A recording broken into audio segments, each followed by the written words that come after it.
Pues buenas tardes, estimados asistentes, y bienvenidos a este webinar que organiza ISDE y en el cual me han dado el papel y el honor de presentar el acto y a la primera de las intervinientes. En primer lugar, muchas gracias a todos los asistentes por sacar un hueco de vuestro tiempo para acudir para hablar de una de las cuestiones que son el motor de la economía española y que lógicamente tiene incidencia desde la perspectiva del derecho y que afecta a un montón de áreas. Vamos a compartir con distintos profesionales, todos ellos profesionales de primerísimo nivel de las principales firmas españolas, cuestiones sobre el motor de la economía española, que no deja de ser sino la empresa familiar. Por ello, y en mi calidad de director del máster en Corporate, y precisamente como tenemos un módulo en el cual tratamos no solo las cuestiones de derechos sociales y fiscales de la empresa, tenemos una fuerte incidencia en una de las principales empresas que tenemos en España, que es la que tiene la tipología participada o dirigida por personas que comparten vínculos entre ellos. Por tanto, la más que conocida empresa familiar. Quiero dar la bienvenida y las gracias por sacar unos minutos de su tiempo. Sabemos que es complicado para los profesionales disponer de tiempo para participar en actividades. La agenda, la verdad es que es una locura. A doña Alexandra Molina Martel Ramis, counsel de la firma Uría y Menéndez, que va a abrir el panel de panelistas, ¿vale? De tal manera que muchísimas gracias por tu tiempo, por tu generosidad, por compartir con esta escuela de negocios estas reflexiones que seguro que son tan interesantes para los asistentes, y te cedo la palabra. Muchísimas gracias, Alexandra, en nombre de ISDE y en el mío propio, por acudir a este evento. Muchas gracias, Alexandra. Activa el micro, por favor. Muchísimas, muchas gracias, Enrique. Y bueno, antes de nada, pues muchísimas gracias tanto a Enrique por la presentación como a ISDE y a Enrique por organizar esta sesión y sobre todo a todos los asistentes de que le dediquéis un tiempo a atender a estas presentaciones o estas charlas sobre el tema de la empresa familiar. Como decía Enrique, soy counsel de Uría Menéndez, llevo 25 años en el departamento de Manei y voy a intentar ilustraros con la experiencia en estos ámbitos, porque trabajamos para muchísimas empresas familiares, en uno de los temas que nos encontramos de forma más recurrente, que es la entrada de capital en la empresa familiar. Como punto de partida en este tema, yo siempre digo que lo primero de todo es conocer el motivo, ¿no? De por qué la empresa familiar llega a este punto de la entrada de capital. ¿Y por qué digo esto? Porque dependiendo del motivo, el inversor tendrá un perfil u otro y esto cambiará la negociación, el antes, el durante y el después de la inversión, ¿no? Aquí, pues, ejemplos que tenemos, uno de los principales o uno de los más recurrentes es cuando hay una necesidad de financiación para crecer y no quieren asumir más deuda bancaria. Entonces se plantea la entrada de un inversor. Aquí muchas veces tenemos casos de private equity que entra. Son casos en los que normalmente el private equity entra con la mentalidad de estar unos años y luego salir. Ayuda a crecer el negocio. Tenemos momentos en los que también otras situaciones, dos de las situaciones adicionales que encontramos de forma recurrentes, la salida de un socio familiar. A veces y eso coincidiendo con un momento de necesidad de financiación, ¿no? Y en estos casos nos encontramos que un socio quiere salir, los demás socios no quieren asumir esa participación, entonces se da entrada a un tercero que además pone una serie de fondos. Y hay dos puntos más que destacaría para ver si con esto encajo alguna de las cuestiones que tenéis en mente o alguna de las situaciones. A veces es por una profesionalización. Sí que es verdad que podemos coger una profesionalización contratando asesores externos, CEOs externos, etcétera, pero a veces interesa para tener en capital en una empresa pues, que quizá tenga una red de contactos más amplia, un músculo financiero mayor y se le pone de partner para empujar ese crecimiento, esa profesionalización, porque regulariza el tema del gobierno corporativo y el lanzamiento y visibilidad de la empresa. Y a veces, que también son los casos que nos vamos encontrando por una posible futura sucesión. Hay un padre o un miembro familiar que ve que la empresa no va a continuar por sus hijos, no, y para una manera que hace es da entrada a un inversor, permanecer un tiempo para luego vender el resto. Bueno, dependiendo de estas situaciones nos podemos encontrar private equity, nos podemos encontrar otras empresas industriales, etcétera, y esto se va a reflejar en todo lo que será la negociación. Situados los casos base, luego yo siempre digo que también hay un tema previo, ¿de acuerdo? Que es cuando decidimos dar la entrada, antes de empezar a negociar, tenemos que hacer un poco unos deberes internos. ¿Y a qué me refiero? Dos aspectos. Lo primero es importante una especie, una suerte de la due diligence, nos suena a todos, la revisión legal. Pues sí, realmente es un poco de revisión legal de la empresa. Todos, y en una empresa familiar aún más, tenéis muy clara cómo funciona la empresa, ¿no? Y vuestras más y menos. Pero sí que cuando digo la due diligence es una serie de cuestiones que afloran en muchos casos, nos encontramos bastante de forma recurrente y que cuando llegue la entrada del inversor va a hacer que se regularicen. Con lo cual, si ya hemos hecho la detección previa y la regularización previa, todo eso que facilita el camino. Cosas que estoy pensando que os podrían encontrar. Pues que haya una serie de retribuciones a familiares que no estén documentadas o que estén un poco por encima del valor de mercado, que nos puedan hacer justificar, que nos pidan justificar el valor. Otro de los temas habituales a veces es préstamos entre la sociedad y los familiares que no estén documentados, ¿no? Ahí nos van, o que no estén quizá un poco en condiciones de mercado, en temas de intereses y demás, que todo esto nos lo van a pedir regularizar. Otro de los temas habituales, cuando tenemos derechos de propiedad industrial intelectual que están a nombre de un socio en lugar de la empresa que lo utiliza, ¿no? Nos va a pedir el inversor que todos los derechos de propiedad industrial intelectual sean propiedad de la empresa. O incluso una mezcla o confusión de activos, pues que puede ser que en la empresa haya una serie de activos que no se quieren transmitir y tendremos que sacarlos de la empresa. Pues tener o contratos con empresas vinculadas que no estén de nuevo documentados o podríamos valorarse 100% en condiciones de mercado, ¿no? Entonces, todo esto bien detectado o se regulariza antes o como mínimo se tiene detectado porque el inversor nos pedirá la regularización. Y luego nos piden una suerte de, muchas veces analizan el gobierno corporativo, pues asegurarse de que hay un consejo de administración, una suerte de una composición adecuada, un plan de negocio anual, o sea, tener una serie de cuestiones ya trabajadas en el corporate governance o gobierno corporativo, porque eso seguro que nos lo van a pedir luego. Y entonces ya, un punto, entrando en la negociación, pero previo también, uno de los elementos que yo siempre digo revisar cuando hay varios socios es los estatutos, para ver que esto lo veremos en ahora en la fase de negociación, pero ya os lo avanzo, ¿no? Hay algunas familias que ya lo han introducido, ¿no? En los estatutos, cláusulas de acompañamiento o de arrastre, que no sé si os suenan, es la facultad de que un socio mayoritario, o que a veces dependerá de la negociación del porcentaje de los estatutos, que uno quiera vender y tenga la facultad de arrastrar a los otros, de obligar a esa venta. O al revés, el derecho de o la facultad de que cuando uno dice que quiere vender, los dos tienen el derecho por estatutos a acompañar y decir, oye, pues yo también vendo. Si tú te vas, yo también, porque solo me interesa seguir si tú estabas, ¿no? Entonces, estos derechos, si los tenéis ya en estatutos, cuando se está negociando la posible entrada de un inversor, pues puede ser que os arrastren o que podáis sumaros, si no todos empezáis esa negociación de búsqueda de inversor. Entonces ya, por no extenderme y entrando en lo que sería la negociación, os voy a dar unas pinceladas de cláusulas que os podéis encontrar. Una muy importante es la fijación del precio. De acuerdo, aquí hay muchos mecanismos. Uno que interesa mucho en empresa familiar es el que es el nombre que le llaman el locked box, que es la caja cerrada, se cogen unas cuentas anuales y se dice que en base a ellas se fija el precio. Y con eso ya está, el precio fijado. Y luego pueden haber habido unas vicisitudes entre medio, lo que sí que pueden haber algunos ajustes, pues si habéis repartido dividendos desde el balance o se ha vendido algún activo relevante, pero se fija en un momento dado, no el día de antes de la firma con unas cuentas preliminares que luego se ajustarán después del cierre o demás. Entonces, el mecanismo de la caja cerrada, locked box, ayuda mucho en la definición del precio y en muchos casos de empresa familiar les facilita por la simplicidad que tiene. Luego, otra de las cláusulas muy importantes que os van a pedir las declaraciones y garantías, que son todo un arsenal de cláusulas describiendo a la empresa. Pues si tiene todos los permisos, cuántos trabajadores tiene, qué derechos de propiedad industrial tiene, etcétera. Y se hace una descripción de la empresa.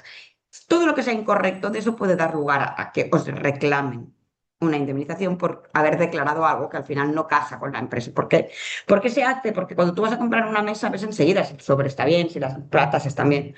Pero en una empresa, por mucha due diligence que haga el comprador, nunca llegará a conocer 100% la empresa. con todas sus vicisitudes. Entonces, ahí se refleja cómo va la empresa que tú estás vendiendo y en base a eso, si no es correcta, puedes dar lugar a declaraciones y garantías. Mi recomendación, que cuando os pidan un listado de declaraciones y garantías, lo reviséis de forma exhaustiva y todo lo que no sea correcto lo digáis. Oye, ponéis que no hay juicios, sí que hay. Ponéis que todos los derechos de propiedad industrial son míos. Pues no, eso es una licencia. Que lo pongáis con todo, porque todo lo que revelas y ya conoce el comprador es algo por lo que no te pueden reclamar. Otro de los temas que valoramos a veces en la empresa familiar, precisamente para no estar con la responsabilidad abierta durante una serie de años, que se pacta que tú respondes por una serie de años, contratar una póliza de seguros que se llama de declaraciones y garantías, que tiene un coste elevado, pero podéis pactar dentro del precio el pago de esta póliza. Y si hay una reclamación, la familia no tiene que responder, responderá al seguro. Entonces, es verdad que a veces valora las familias ganar un poco menos, pero irse a su casa con la tranquilidad que nadie les va a venir a reclamar, pues por si al final dijisteis que había un stock de ordenadores y luego el comprador dice que esos ordenadores son viejos, obsoletos y no los puede vender y os reclame su coste, o que salga una inspección fiscal y os vengan a reclamar el coste de la inspección fiscal porque dicen que había algo que habíais imputado mal, etcétera. Y luego, dentro, y por no extenderme, porque ya me quedan muy pocos minutos, otro de los temas que vais a tener que negociar, aparte del contrato de compraventa, vais a encontraros un pacto entre socios, si convivís un tiempo. En ese pacto entre socios, temas muy importantes. También dependerá si entran con un porcentaje mayoritario o minoritario, pero lo que seguro que vais a regular ahí son materias reservadas. ¿A qué me refiero con eso? Una serie de cuestiones en la que o os ponéis de acuerdo los dos o no salen aprobadas. Pueden ser aprobación de las cuentas, aprobación del plan de negocios, aprobación de modificaciones estructurales, aprobación de nuevos negocios. Y eso es normal, el inversor quiere poder decidir en las cuestiones importantes. ¿Cuál es siempre mi consejo a la empresa familiar y a los empresarios familiares que se quedan? Analizar muy bien lo que os ponen con derecho de veto para que os sintáis cómodos, porque si no, el día de mañana vais a encontraros totalmente encorsetados y os pueden pedir decisiones en que tengan derecho de veto en junta y en consejo, porque seguro que pedirán un consejo con ellos dentro. Pues que no os pongan tantas limitaciones que os sea casi imposible actuar, ¿de acuerdo? Y luego la otra cláusula que yo también os digo que es muy importante que analicéis es la cláusula de no competencia y el derecho y la obligación de permanencia. Cuando entra un inversor y le interesa que el equipo gestor familiar siga, por un lado les obligan a permanecer un cierto tiempo. Es importante que miréis cómo lo regula y los casos que podéis tener de salida y la cláusula de no competencia que os ponen. Hay que casar muy bien la no competencia, ¿de acuerdo? Y ya por último, por retomar lo del principio, y más si son fondos de inversión, vuelvo a la cláusula de arrastre y acompañamiento. Si el inversor os pide que, si hay un buen momento que él quiere vender, un private equity, que muchas veces es más atractivo vender el 100% de la empresa, que solo su porcentaje, y os exige poderos arrastrar, un tema que insisto siempre es aseguraros que esté regulado diciendo que como mínimo tenéis un precio mínimo, para que no os arrastren a cualquier precio y bajo cualquier condición. Y sin más, por no extenderme, porque solo tenía 10 minutos, paso la palabra ahora a Manuel Álvarez Díez, que es socio de la práctica de litigios y arbitraje en ITER. Muchísimas gracias. Muchas gracias, Alexandra. Muchas gracias a Lisde y a Enrique por la invitación y a Alexandra por la presentación y naturalmente a todos los que están conectados. Yo soy Manuel Álvarez Díez, socio responsable de la práctica de litigio y arbitraje en Interlaw. Somos una boutique especializada en litigio relacionado con sectores industriales como la construcción, la energía o infraestructuras, donde, como en el resto del tejido industrial español, pues la empresa familiar es mayoritaria, ¿verdad? Nos viene a la cabeza a todos empresas muy grandes como Sener, como TSK, como Amenábar, como Ortiz, de verdad que pese a su tamaño, pues tienen un origen familiar, ¿verdad? Y yo voy a hablar de los conflictos en el seno de la empresa familiar. Voy a tratar de hacer un resumen muy breve de, por un lado, cuál es el punto de partida en este asunto. vías para tratar de mitigar los conflictos en el seno de la empresa familiar, recomendaciones y algunos casos que hemos tenido que nos parece interesante compartir con la audiencia y con el resto de compañeros para tener su perspectiva, ¿verdad? Desde el punto de vista de la empresa familiar, nosotros llamamos conflicto en la empresa familiar al conflicto interno, es decir, al conflicto que se produce en la intersección entre propiedad, familia, gobernanza y empresa. Es decir, estas empresas industriales tienen pleitos a diario que no guardan relación con el conflicto que se produce entre la propiedad y la gobernanza por parte de la familia de la compañía. Esa intersección entre propiedad, gobernanza y familia provoca, por suerte, que los pleitos en la empresa familiar no sean pleitos que se producen con frecuencia, es decir, son pleitos singulares que la empresa familiar trata por todos los medios de evitar porque, como no se le escapa a nadie, son pleitos que consumen recursos, desgastan a la empresa, pueden provocar una dificultad para que continúe y, por lo tanto, para que la empresa familiar logre conseguir el objetivo que todas se proponen, que es, además de crecer, que las distintas generaciones vayan heredando el negocio, ¿verdad? Por tanto, es un pleito singular que no se produce siempre y en tanto pleito singular y extraordinario consideramos que es un riesgo legal que se puede tratar de atomizar, identificar, tratar con medidas preventivas y, llegado el caso, si el pleito se produce, pues tratar de resolverlo en el foro más adecuado, ¿verdad? Eh, ¿Cómo gestionar anticipadamente ese riesgo legal extraordinario? Bien, nosotros hemos identificado tres prácticas que nos parece que son higiénicas en el seno de la empresa familiar, que son recomendaciones que naturalmente no constituyen un consejo legal, pero que entendemos que son necesarias. Hay una que acaba de mencionar Alexandra, que es tener las cosas en orden. No solo porque vaya a entrar un fondo de private equity o un tercer inversor, sino sobre todo porque cuando el pleito o el conflicto se aflore entre la familia, la propiedad y la sociedad, los papeles que regulan los derechos y obligaciones de la familia en tanto familia y en tanto socios de la sociedad familiar sean papeles que regulen los derechos y obligaciones de forma coherente. Esto significa que protocolo familiar, reglamento del Consejo de Familia, pactos parasociales, estatutos sociales en aquello que se pueda trasladar a los estatutos y reglamentos de toma de decisiones en los órganos de gobierno tienen que ser documentos que contengan regulaciones coherentes y que no tengan ambigüedades. ¿Por qué?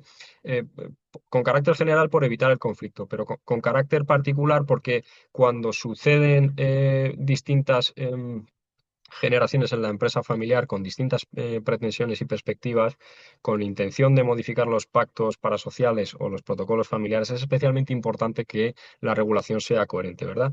Esos papeles, cuando se revisan, tienen que tener especial atención a los temas que Alexandra ha identificado perfectamente. Entrada y salida de socios, valoración de la sociedad en escenarios con eventos de liquidez o sin eventos de liquidez, resolución de bloqueos y prevalencia del interés social y, naturalmente, política de dividendos y entrada de terceros, ¿verdad?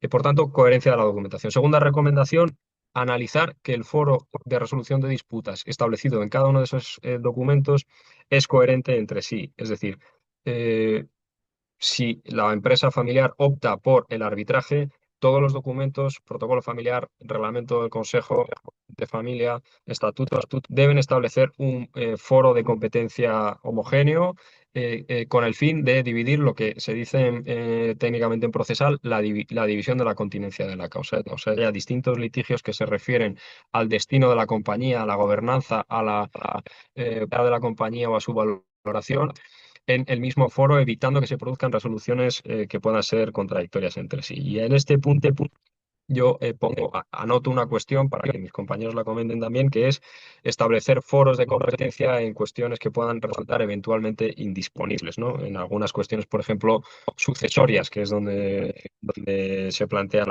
algunas dudas. Hay un tercer punto en relación con las medidas preventivas o de mitigación que yo creo que la experiencia demuestra que hay que tenerlo en consideración, aunque no es propiamente un riesgo legal, que es el referido al conflicto de intereses. En ocasiones, las empresas familiares tienen un abogado de cabecera, que es normalmente el abogado secretario del consejo, y a su vez abogado del fundador o de la rama familiar dominante en la empresa. Ese abogado no puede asesorar a todos los socios, no puede asesorar a los socios minoritarios y desde no puede ocuparse del caso más típico, que es la separación de socios que son hermanos o familiares, porque con siempre la misma situación y lo hemos leído en proyecto recientemente. Ese abogado pensó en la compañía, pensó en la rama familiar predominante y no en los socios minoritarios. Cada socio debe identificar bien cuál es su interés en la compañía y designar un letrado que represente sus intereses, que probablemente no sean los mismos de la misma familia, aunque pueda estar conectados en determinados momentos, ni los de la compañía, ¿verdad? Sin que sí represente un riesgo para la continuidad de la empresa, ni para la propia viabilidad de la sociedad. Bien. Estos serían los tres puntos preventivos que en nuestra experiencia son interesantes tener en consideración desde el punto de vista de los líderes, que es lo que nos encontramos cuando el pleito ya nos llega, ¿no? Si el pleito nos llega, eh, es nuestra experiencia. ¿Y qué tiene en la cabeza la empresa familiar cuando desgraciadamente enfrenta a un líder que enfrenta a las familias entre sí por la propiedad o la gobernanza de la compañía? El valor principal de que las empresas familiares la cabeza es la confidencialidad. Es decir, que los trapos sucios se limpian en casa o si no es en casa, que sea en un foro que permita que no se airee de manera incontrolada, ¿verdad? Y eso a día de hoy solo lo proporciona y con limitaciones el arbitraje. Por lo tanto, nosotros sugerimos que las disputas familiares se diriman al arbitraje. Nos parece un recibo adecuado para resolver disputas de esta naturaleza, porque ofrece confidencialidad, porque ofrece especialización y porque ofrece también una cuestión que hay que tener en cuenta, que es la sensibilidad hacia la familiar. Hay cortes que ya tienen grupos de trabajo específicamente asignados a la empresa familiar en España, cosa que lógicamente responde a una necesidad de mercado y por lo tanto esa es nuestra recomendación. Además, los casos mediáticos que hemos venido conociendo en los últimos años de disputas en las empresas familiares se han conocido bien por acciones de anulación de laudos arbitrales o bien por acciones penales llamadas a no pagar como consecuencia de la excusa absolutoria que todo el mundo tiene en la cabeza, ¿verdad? Por lo tanto, arbitraje es nuestra recomendación en ese punto y mediación, aunque como una de las ponentes que va a seguirme en el uso de la palabra es Marle Estevez, socia de Roca, seguro que ya puede hacer una explicación más profusa sobre las obras. Desaconsejamos por completo los pactos que nosotros llamamos de amigable componedor, es decir, establecer en los protocolos familiares o o en los pactos de socios que las disputas sobre la salida de un socio o la valoración de su compañía o de su participación en la compañía se resolverá por un tercero independiente designado por las partes de común acuerdo o por insaculado de alguna manera por algún colegio de abogados o de arquitectos o estas cosas las hemos visto frecuentemente y nosotros desaconsejamos haciendo un tercero no institucionalizado para resolver esta clase de disputas porque por naturaleza de la resolución es discutible como también lo es el alcance de la ejecutividad de esa decisión y con carácter general se verá frecuentemente. Eh, Análisis preventivo, recomendaciones una vez el pleito ya está o previamente, es decir, someter a foros adecuados para la resolución de esta clase de disputas. Y pongo sobre la mesa tres o cuatro cuestiones que a nosotros nos han planteado litigios en el despacho como consecuencia de la interpretación y contractual de pactos previamente establecidos pues, por nuestros compañeros de mercantil o de fiscal, etcétera, ¿no? Em, Nos ha planteado dudas y litigios la renuncia al derecho de separación en caso de ausencia de dividendos, como no le escapa a nadie. Eh, Presenta mucha conflictividad la valoración de la compañía en escenarios de exclusión o de venta. Y aquí todos tenemos en la cabeza casos recientes de salida de socios a un valor que no era el razonable o el de mercado. Y me viene a la cabeza también, por ejemplo, la disputa por la venta de las acciones del Corte Inglés, que dio lugar a sentencias de la Audiencia Provincial de Madrid y del Supremo. Es una cosa que sigue generando disputa y que conviene delimitar, como decía Alexandra, con carácter previo, incluso fijando un mínimo. Eso me parece una recomendación estupenda para los protocolos familiares. Y hay un caso adicional que tuvimos recientemente y que nos planteó muchas dudas. Era en el contexto de un protocolo, y lo dejo abierto para que se comente por mis compañeros si lo consideran interesante, un protocolo familiar ya previamente existente que se pretendía innovar y modificar por la entrada de dos nuevas generaciones en la empresa familiar, y un pacto en el que se establecía que el protocolo familiar se podía modificar sus estipulaciones por unas determinadas mayorías cualificadas, trasladando lógicas societarias a la modificación de un contrato entre partes, lo que a nuestro juicio planteaba serias dudas de exigibilidad y de validez, ¿verdad? Esto es lo que nos hemos encontrado en nuestro día a día. Este es un resumen muy rápido, lógicamente, de un ámbito tan complicado de gestionar como los litigios singulares en empresas familiares, y espero que haya sido un resumen ejecutivo rápido. Gracias, Alisde, por la participación, y me ajusto a los 11 minutos aproximadamente, dando paso a Marcos Cardona Rico, que me sigue en el uso de la palabra. Es asociado senior de Garrigues, integrante del Departamento de Mercantil, y es un placer cederle la palabra. Muchas gracias a todos. Muchas gracias, Manuel, y también muchas gracias, Alexandra, por iniciar esta sesión. También agradecer a Enrique Ortega poder organizar este foro en el que podamos intervenir profesionales y comentar nuestras experiencias, cómo vemos la situación legal y retos que se presentan en torno a la empresa familiar, desde obviamente nuestras prácticas profesionales, como es el ámbito de Money, mercantil, fiscal, procesal, ¿no? Y siguiendo lo que comentaba Manuel y también al hilo de los principios o cláusulas relevantes que mencionaba Alexandra, quiero traer y centrar mi intervención en un tema bastante importante, que es la planificación de la sucesión en la empresa familiar, ¿no? Naturalmente es una de las cuestiones que siempre deben de tenerse en cuenta con el fin de que la empresa familiar pues tenga éxito en las siguientes generaciones, ¿no? Y por tanto el planificar de forma adecuada cómo pueden ser esos supuestos, un régimen transitorio en lo que hay una sucesión, como mencionaba, de forma ordenada, determinadas cautelas que hay que tener en cuenta en ese régimen transitorio, en esta sucesión, es muy relevante, ¿no? Y también, como lo mencionaba Manuel, pues podemos entrar en juego en temas societarios con discusiones sobre si las mayorías previstas en la ley de sociedades de capital son de aplicación o prevalece la unanimidad o el pacto de cada una de las partes que debe de cumplirse. Y como lo mencionaré en un caso, o los intereses o derechos de otras personas afectadas, ¿no?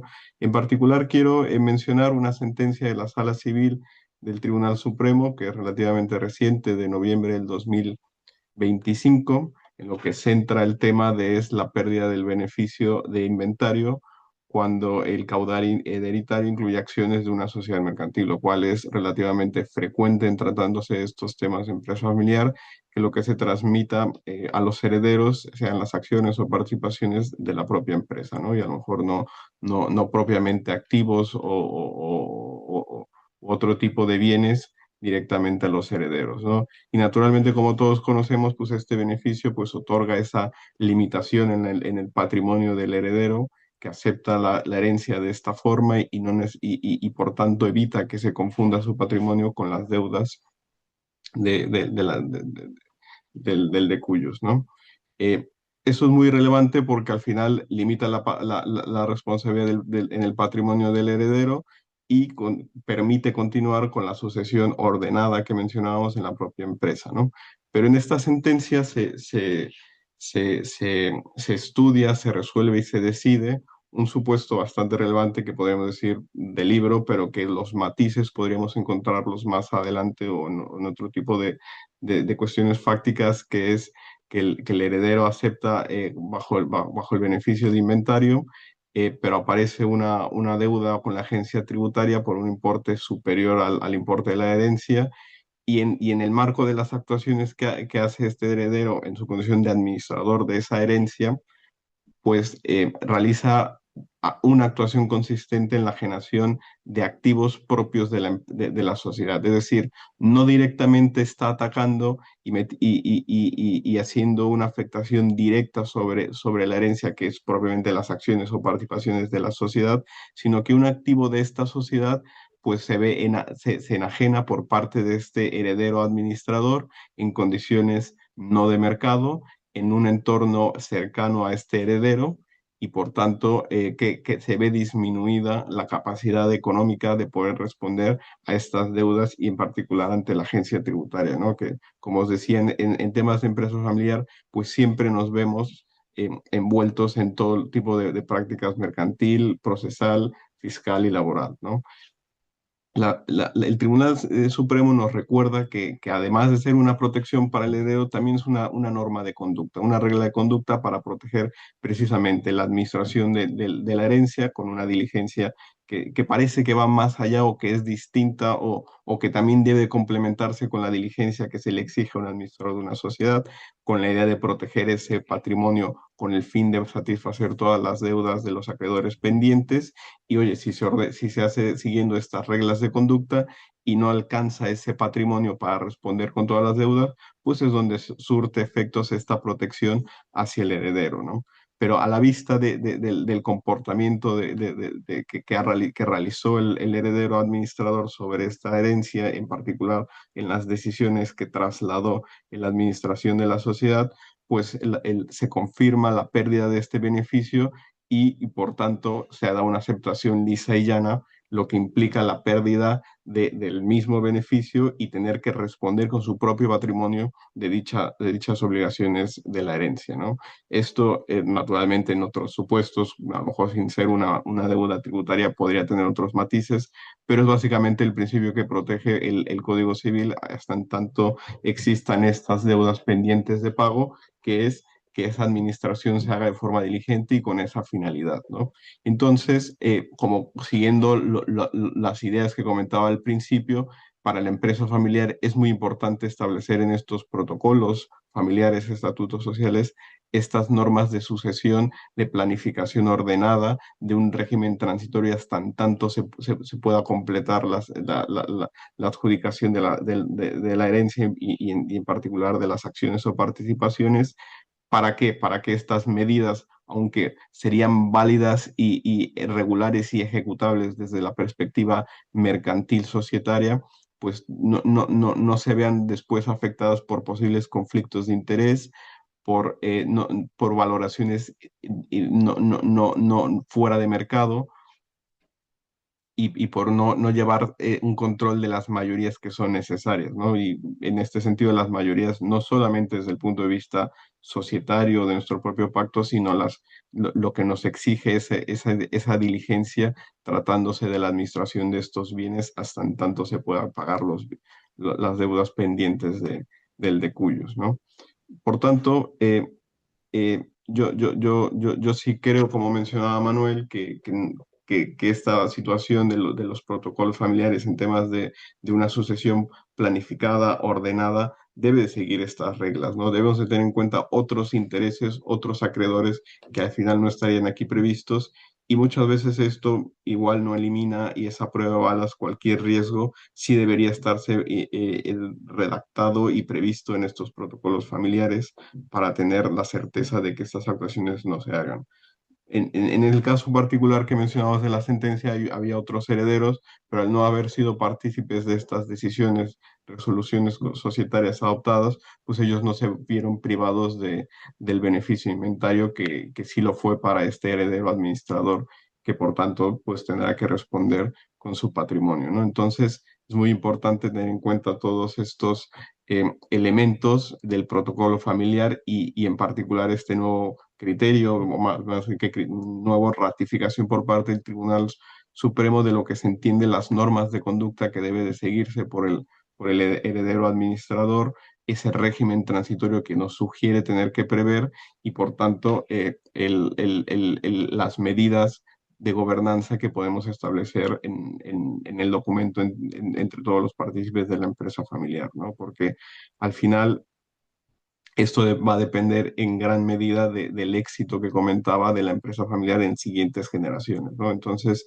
el tema, sin perjuicio del tema de esta sentencia, la planificación ordenada es fundamental, no solo por un tema jurídico que lo es y que al final es lo que a nosotros como abogados nos incumbe para dar el asesoramiento correcto, pero también para que esto genere en la propia empresa pues ese sentimiento de pertenencia, de participación, de planeación y de trascendencia que se necesita para que el negocio o esa idea familiar prospere en las siguientes generaciones, ¿no? Y con eso doy pie a la intervención de mi compañero Sergio Carpio, que es socio de ETL Legal y que nos dará una explicación en su materia. Muchas gracias.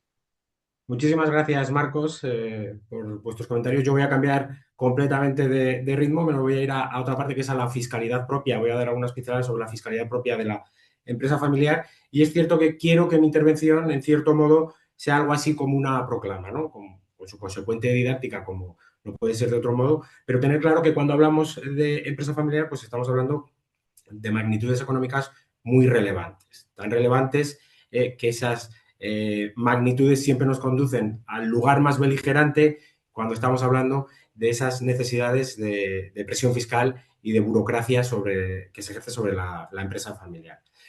Quizás sería bueno haber comenzado con unos datos estadísticos, y es que debemos de señalar que en España en torno al 1.100.000 de las empresas existentes son familiares. Esto supone que cerca de un 85-90% del total de las empresas en España pues son de carácter familiar. ¿Esto qué supone? Pues que la mayor parte del empleo privado y del PIB de este sector, del sector privado, se da a través de las empresas familiares. Un dato que aterriza más a la comunidad autónoma en la que yo ejerzo, en concreto Castilla y León, y todos podemos tener grandes ejemplos en la memoria de empresas familiares como son Grupo Antolín, Grupo Pascual, Grupo Eulen, que radican aquí en esta provincia, para que lo aterricemos más ese dato. Eso supone en el territorio de Castilla y León un 14% del PIB de este territorio. Además, dan empleo a casi el 7% de la población activa dentro de ese sector. Estamos hablando de una magnitud económica de más de 13.000 millones de euros y más de 60.000 empleos en este territorio, ¿vale? ¿Pero qué es una empresa familiar? Sí que es verdad que en España no hay una definición legal única, ¿vale? De lo que es una empresa familiar. Pero sí que es verdad que si nos referimos, como nos vamos a referir, a la normativa fiscal, se establecen una serie de requisitos una serie de requisitos concretos que podrían derivar en lo que podríamos llamar una pseudo definición de una empresa familiar. Y es que para acceder a determinados beneficios en determinados impuestos, pues la normativa recoge ciertos aspectos que nos darían esa definición, como puede ser que una sociedad o una empresa familiar es una sociedad que no puede ser en ningún caso una entidad patrimonial, es decir, tiene que tener una actividad clara y no se tiene que dedicar a gestionar bienes inmobiliarios o mobiliarios. Es verdad también que se señala en una determinada normativa que al menos uno de los socios de esa empresa debe ejercer funciones de dirección y además percibir por ello una retribución que suponga o que represente el 50% de sus rendimientos de trabajo o actividades económicas, o que esa participación familiar en esa empresa debe alcanzar ciertos umbrales para obtener un control, ¿vale? Con estas características podríamos, digamos, dibujar las líneas de lo que podría ser la definición de una empresa familiar en España. Pero quiero que nos quedemos con esa idea de fuerza de que no hablamos de un colectivo más, sino que hablamos de una auténtica columna vertebral económica y de arraigo dentro de los territorios, ¿de acuerdo? Y en determinadas cuestiones, esa columna pues está sosteniendo, además de su negocio, como no puede ser de otra forma, un peso que no pudiera corresponderle, y es por ello por eso decía que me gustaría hacer esa proclama en el sentido de que, en cierto modo, deberíamos dirigirnos en lo que se refiere a empresa familiar y en concreto a la fiscalidad de la misma, a una situación de aligerar esa burocracia, llevando a una cierta desregulación en materia fiscal como quiero exponeros, ¿de acuerdo? Si centramos el problema, está claro que el empresario o la familiar dedica una parte cada vez más creciente de su tiempo por supuesto, de sus energías a cumplir, justificar y tramitar cantidades ingentes de documentación en lugar de a crear beneficios para el territorio, ¿de acuerdo?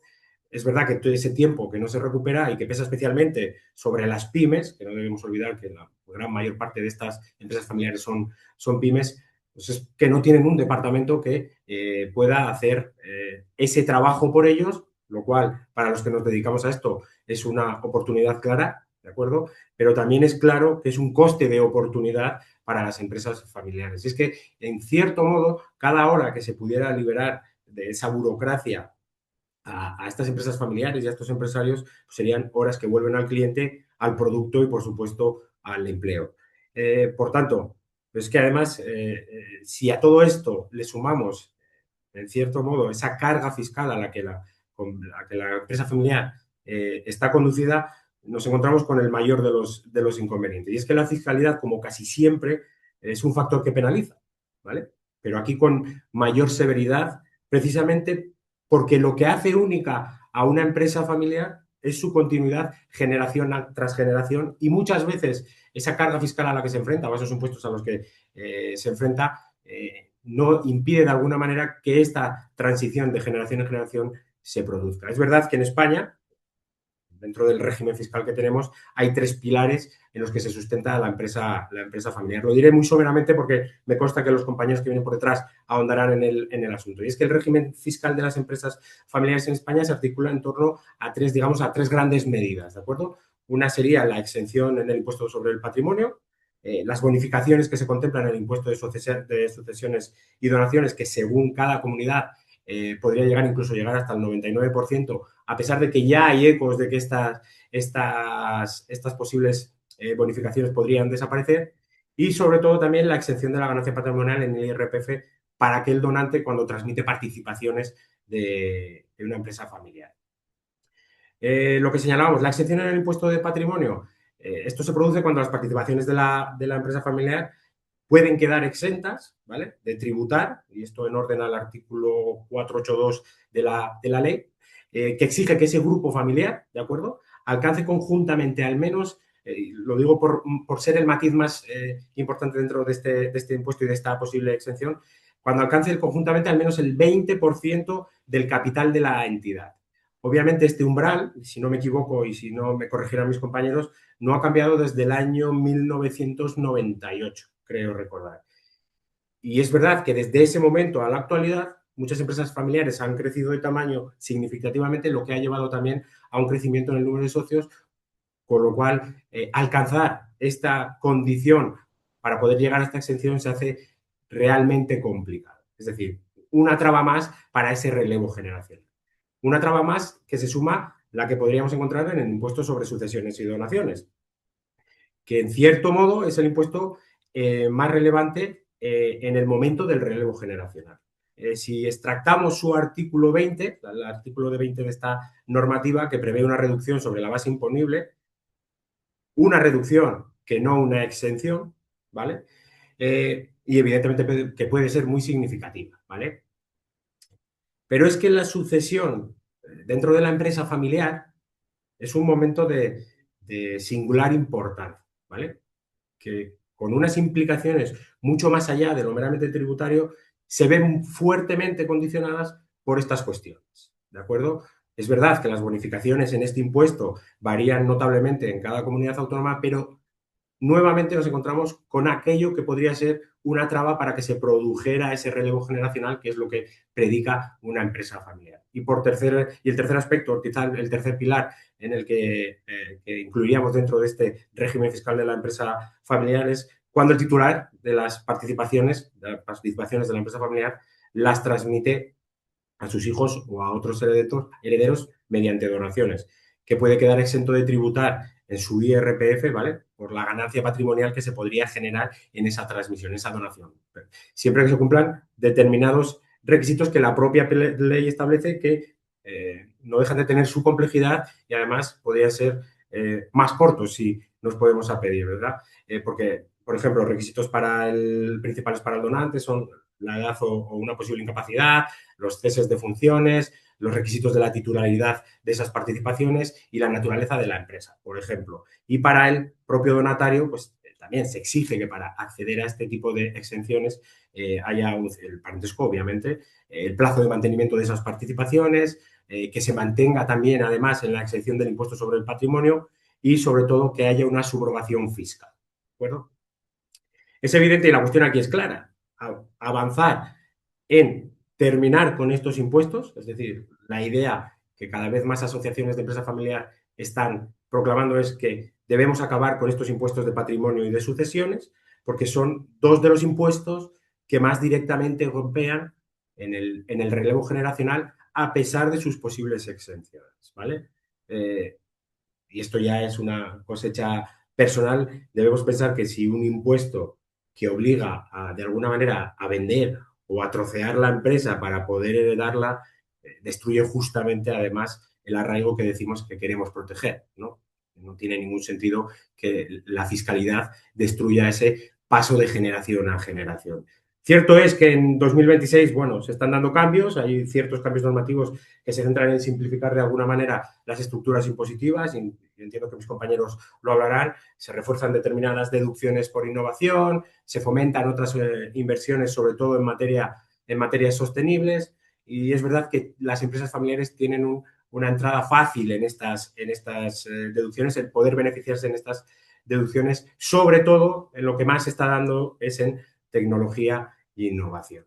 Por tanto, y por terminar, me gustaría recordar que si dentro de la medida de lo posible de los territorios, incluso del gobierno central, deberíamos de buscar aflojar de alguna manera esa burocracia, de alguna manera obtener una desregulación en materia fiscal, una fiscalidad, por decirlo de alguna forma, diferenciada, y que esto no son tres quejas sueltas, porque esto sí que es cierto que son tres palancas que si se sueltan, en definitiva la empresa familiar no necesita pedir ayuda y simplemente se centrará en lo que viene haciendo históricamente, que es crear riqueza, crear oportunidades, crear empleo y sobre todo crear comunidad en los territorios en los que se hace. Muchas gracias. De esta manera cedo la palabra a mi compañero Juan Cuairán, socio de Penal Económico y Compliance de Fils Fisher. Muchísimas gracias, Sergio, y muchísimas gracias también al ISDE por la invitación. Yo soy Javier Cuairán, socio del área de Penal Económico y Compliance de Fils Fisher Spain. Y a mí en los próximos 10 minutos sí que me gustaría hablar del lado quizás menos amable, ¿no? De la empresa familiar, que son los riesgos penales que afronta día a día, ¿no? En esa gestión cotidiana. Y permitidme que ya de entrada quizás comience con una idea, me adelante y comience con una idea que puede resumir toda mi intervención. Y es que es cierto que la empresa familiar tiene un gran activo, que es la confianza. Pero ese mismo activo es precisamente el factor que cuando las cosas se tuercen, pues se pueden convertir en un gran riesgo penal, ¿no? Y es que casi todos los riesgos penales en la empresa familiar nacen fundamentalmente, podríamos englobarlos en tres rasgos o puntos críticos que, permitidme la expresión, son muy de casa, ¿no? En primer lugar, existe una tendencia casi sistemática en ocasiones a mezclar el dinero de la propia sociedad con la de las propias personas físicas que lo integran, ¿no? En esa especie o suerte de confusión patrimonial. También, en segundo lugar, uno de esos puntos de fricción está en que todo, casi todo en ocasiones se suele decidir de palabra sin la trazabilidad de documentación que sería bueno, pues, una práctica recomendable. Y en tercer lugar, también ese parentesco hace que no suelan existir controles, que para el derecho penal es ciertamente importante, ¿no? Pues estos tres rasgos son el origen y la causa de los cuatro grandes riesgos penales que a mí me gustaría explicar en una sola pincelada a continuación, porque es verdad que a menudo suelen pasar bastante desapercibidos. Y el primer riesgo es la comisión del delito de administración desleal y apropiación indebida. Y este es el que es el riesgo quizás más típico de todos los cuatro que voy a exponer y el que más acciones penales genera fundamentalmente y sobre todo entre hermanos, ¿no?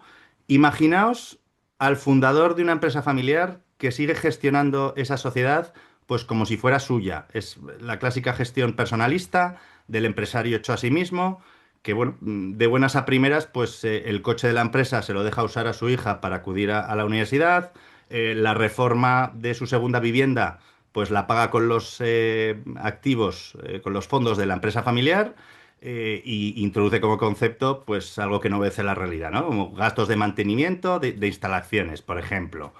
O el clásico ejemplo del familiar, el yerno que cobra una anónima de directivo, pero que a este yerno no se le ha visto pisar nunca la oficina ni tiene relación directa ni real con ella, ¿no?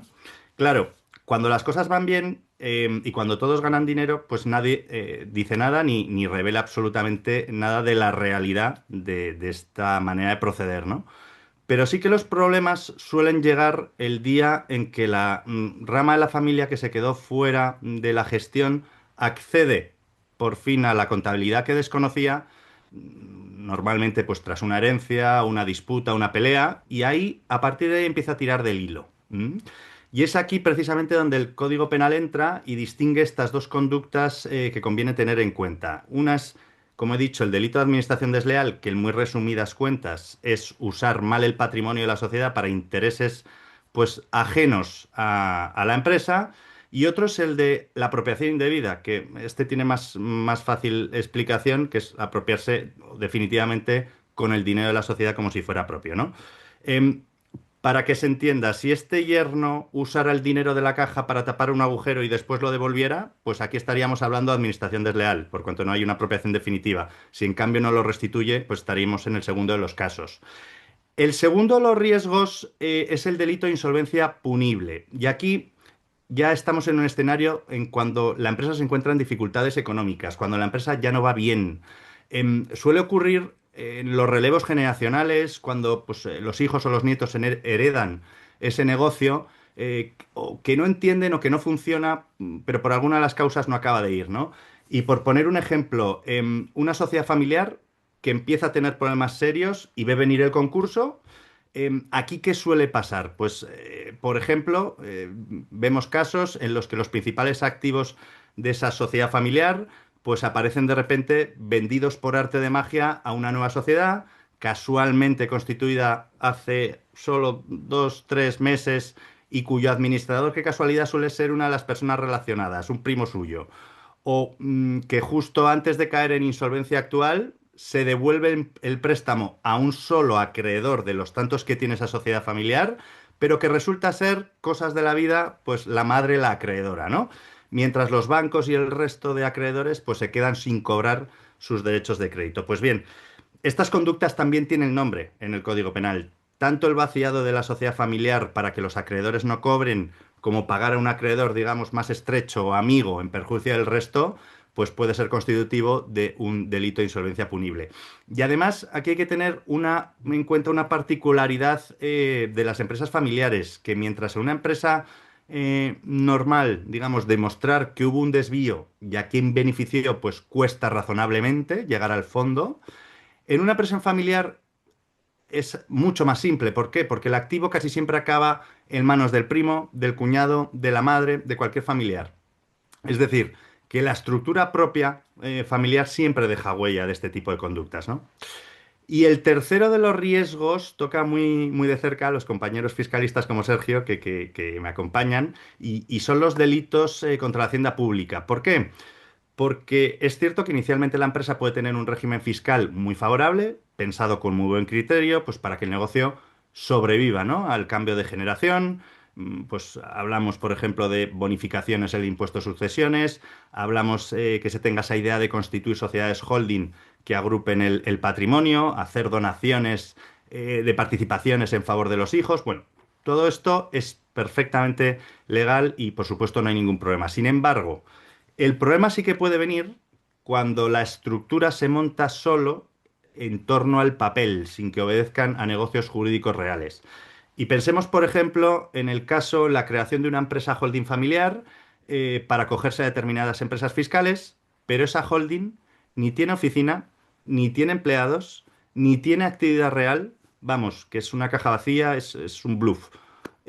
O igualmente, pensemos que la operación que se documenta como donación se hace, pero en realidad es una venta encubierta, pues con el único objetivo de minimizar impuestos o acogerse, digamos, a una tributación más favorable, ¿no? Mientras sea una planificación real, hablamos de economía de opción, que es lícita y hasta recomendable. Pero cuando es, bueno, un puro artificio para no pagar, pues ya hablamos de simulación. Y si se superan los 120.000 euros de cuota defraudada por impuesto y año, pues hemos cruzado esa delgada línea que es el delito fiscal. En tercer lugar, contamos con el cuarto de los riesgos, que es quizás el más resistente a entrar en las empresas familiares, y es el compliance.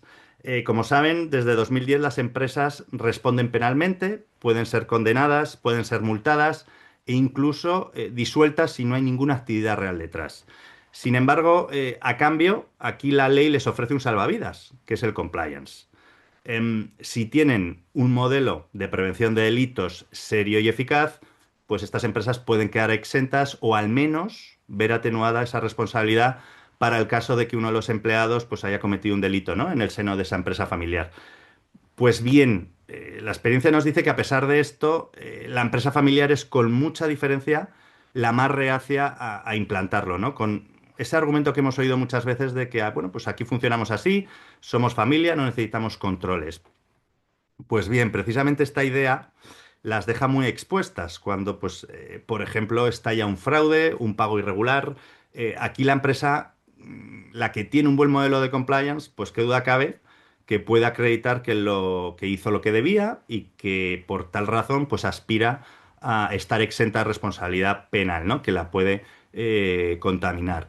Sin embargo, la empresa que sigue con ese eslogan de que entre nosotros hacemos lo que siempre hemos hecho, pues digamos que se presenta al juez con las manos vacías y puede arrastrar con ella la responsabilidad incluso de los administradores por no haber implementado las medidas de control para evitar la comisión de estos delitos. Fíjense hasta dónde puede llegar la responsabilidad por no tener las cosas ordenadas en nuestra casa, ¿no? Por eso quizás conviene darle una vuelta al argumento. El compliance no es ni debe ser visto como una burocracia ni algo que estorbe, sino que es precisamente lo que debe poner en orden estos cuatro riesgos que acabamos de comentar y que además cambia per se la manera de pensar y de hacer, por cuanto erradica esa confusión que hemos comentado de patrimonios entre la sociedad y la persona y las personas físicas, y también erradica esos acuerdos todo de palabra, ¿no? Lo que pues al final acaba profesionalizando la gestión. Y esto no es perder la esencia familiar, sino la mejor manera de protegerla. Y con esto finalizo mi intervención y sin más dilación doy paso a mi compañero Joaquín Cuesta, abogado fiscalista de Cuatro Casas. Adelante, muchísimas gracias. Muchas gracias, Javier. Gracias también a Enrique por la presentación inicial y a Lisde por contar con todos nosotros para esta jornada sobre empresa familiar que estamos teniendo. Bueno, yo, como ha dicho Javier, soy Joaquín Cuesta, soy socio de Cuatro Casas del Departamento Fiscal. Me dedico desde hace casi 30 años a la fiscalidad de la empresa familiar. Y por tanto mi intervención versará precisamente sobre esa materia, enganchando un poco con la primera intervención que ha tenido mi compañero Sergio Carpio y que tendrá luego continuidad en la siguiente detrás de la mía, de mi colega Laureano Beltrán. Quiero focalizar en esta breve intervención dos cuestiones principales, una más filosófica y una más de práctica, digamos, de jurídico-tributaria, ¿no? La más filosófica tiene que ver, dentro del el tema que voy a tratar, que es la sucesión de la empresa familiar, el apartado fiscal, la cuestión fiscal de la sucesión de la empresa familiar, tiene que ver con la existencia en sí mismo de este régimen beneficioso para la transmisión por sucesión de la empresa familiar. Esto procede de la normativa europea, se implementa en España en los años 90, a principios de los años 90, y evidentemente tiene por objeto el hecho de que la fiscalidad no sea ningún tipo de impedimento ni cortapisa para que este tipo de empresas, las empresas familiares, que son la base del tejido productivo en España y en todos los países de la Unión Europea, pues no tengan problemas a la hora de continuar con su normal actividad con motivo de la sucesión, ¿vale? Entonces, eso es algo que es un valor a proteger, y en la actualidad la normativa tributaria española, que es una normativa tributaria en la materia un poco compleja porque además está desdoblada en dos niveles normativos, el estatal y el autonómico, pues a día de hoy tiene cubierto, digamos, de dos maneras distintas. Una, con unos beneficios que se otorgan con carácter general, que no son específicos de la empresa familiar, sino son en general para la sucesión en línea directa o con los cónyuges, y que están en casi todas las comunidades autónomas españolas, en todas en cierta medida, pero en la mayoría de ellas con gran intensidad, llegando prácticamente a anular la carga impositiva por el mero hecho de heredar de un pariente en línea directa o de tu cónyuge, ¿no? Esto es la normativa con la que nos encontramos hoy en día de partida, con lo cual es una normativa de entrada favorable. Ahora comentaremos un poco qué puede ser el futuro, ¿no? Una reflexión sobre lo que puede pasar. Eh, la otra normativa que es específica de la empresa familiar, que por tanto es adicional y no generalista como la anterior, es una reducción en la base imponible de el valor que puede tener en la sucesión de una persona la empresa familiar, ¿vale? Cumpliendo una serie de requisitos que antes mi compañero Sergio Carpio pues ha estado desgranando someramente, ¿no? Entonces, dicho esto, no podemos menos que concluir que a día de hoy, con mucha letra pequeña y con muchas cuestiones que tratar y que luego ahora en la vía práctica comentaré, el régimen fiscal existente es amable, digámoslo así, tanto desde el punto de vista general de la sucesión de una persona como en particular de la empresa familiar. ¿Esto puede verse amenazado en un futuro? En parte podría ser. De hecho, ya tenemos noticias relativamente recientes en que se cuestiona, sobre todo se cuestiona la norma general, la ventaja general, que puede llegar a ser una reducción de hasta el 99% o incluso del 100% en algunas comunidades entre familiares directos, ¿no? ¿Y esto cómo podría ser? Pues podría ser pues, creando o una centralización de competencias, que sería un poco, si se hiciera de esa manera, un poco complicado, aunque está previsto en la Constitución, o la creación de un impuesto de grandes sucesiones, de grandes herencias, como se ha creado un impuesto de las grandes fortunas para, digamos, recaudar lo que no estaba recaudando el impuesto del patrimonio debido a las ventajas autonómicas que se estaban obteniendo, ¿no? Entonces, como poder ser, podría ser. Y podría, digamos, quedar en nada las ventajas generalistas que las comunidades autónomas están otorgando a las sucesiones en línea directa y con los cónyuges fundamentalmente. Lo que en principio no debería de estar en tela de juicio es la posibilidad de seguir aplicando un régimen beneficioso para la empresa familiar. Esto en todos los libros blancos de reformas tributarias que han habido en España ha sido una constante.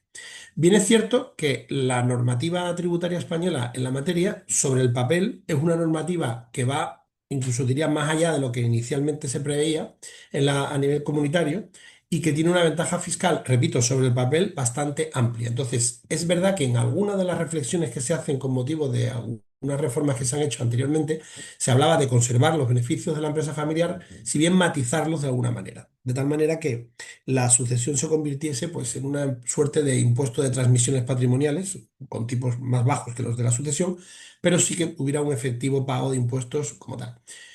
La posibilidad de que esto sea o no sea, pues dependerá de la oportunidad política, sociológica, del partido que esté en el gobierno, de las ideas políticas que tengan unos y otros, con lo cual es muy difícil de saber.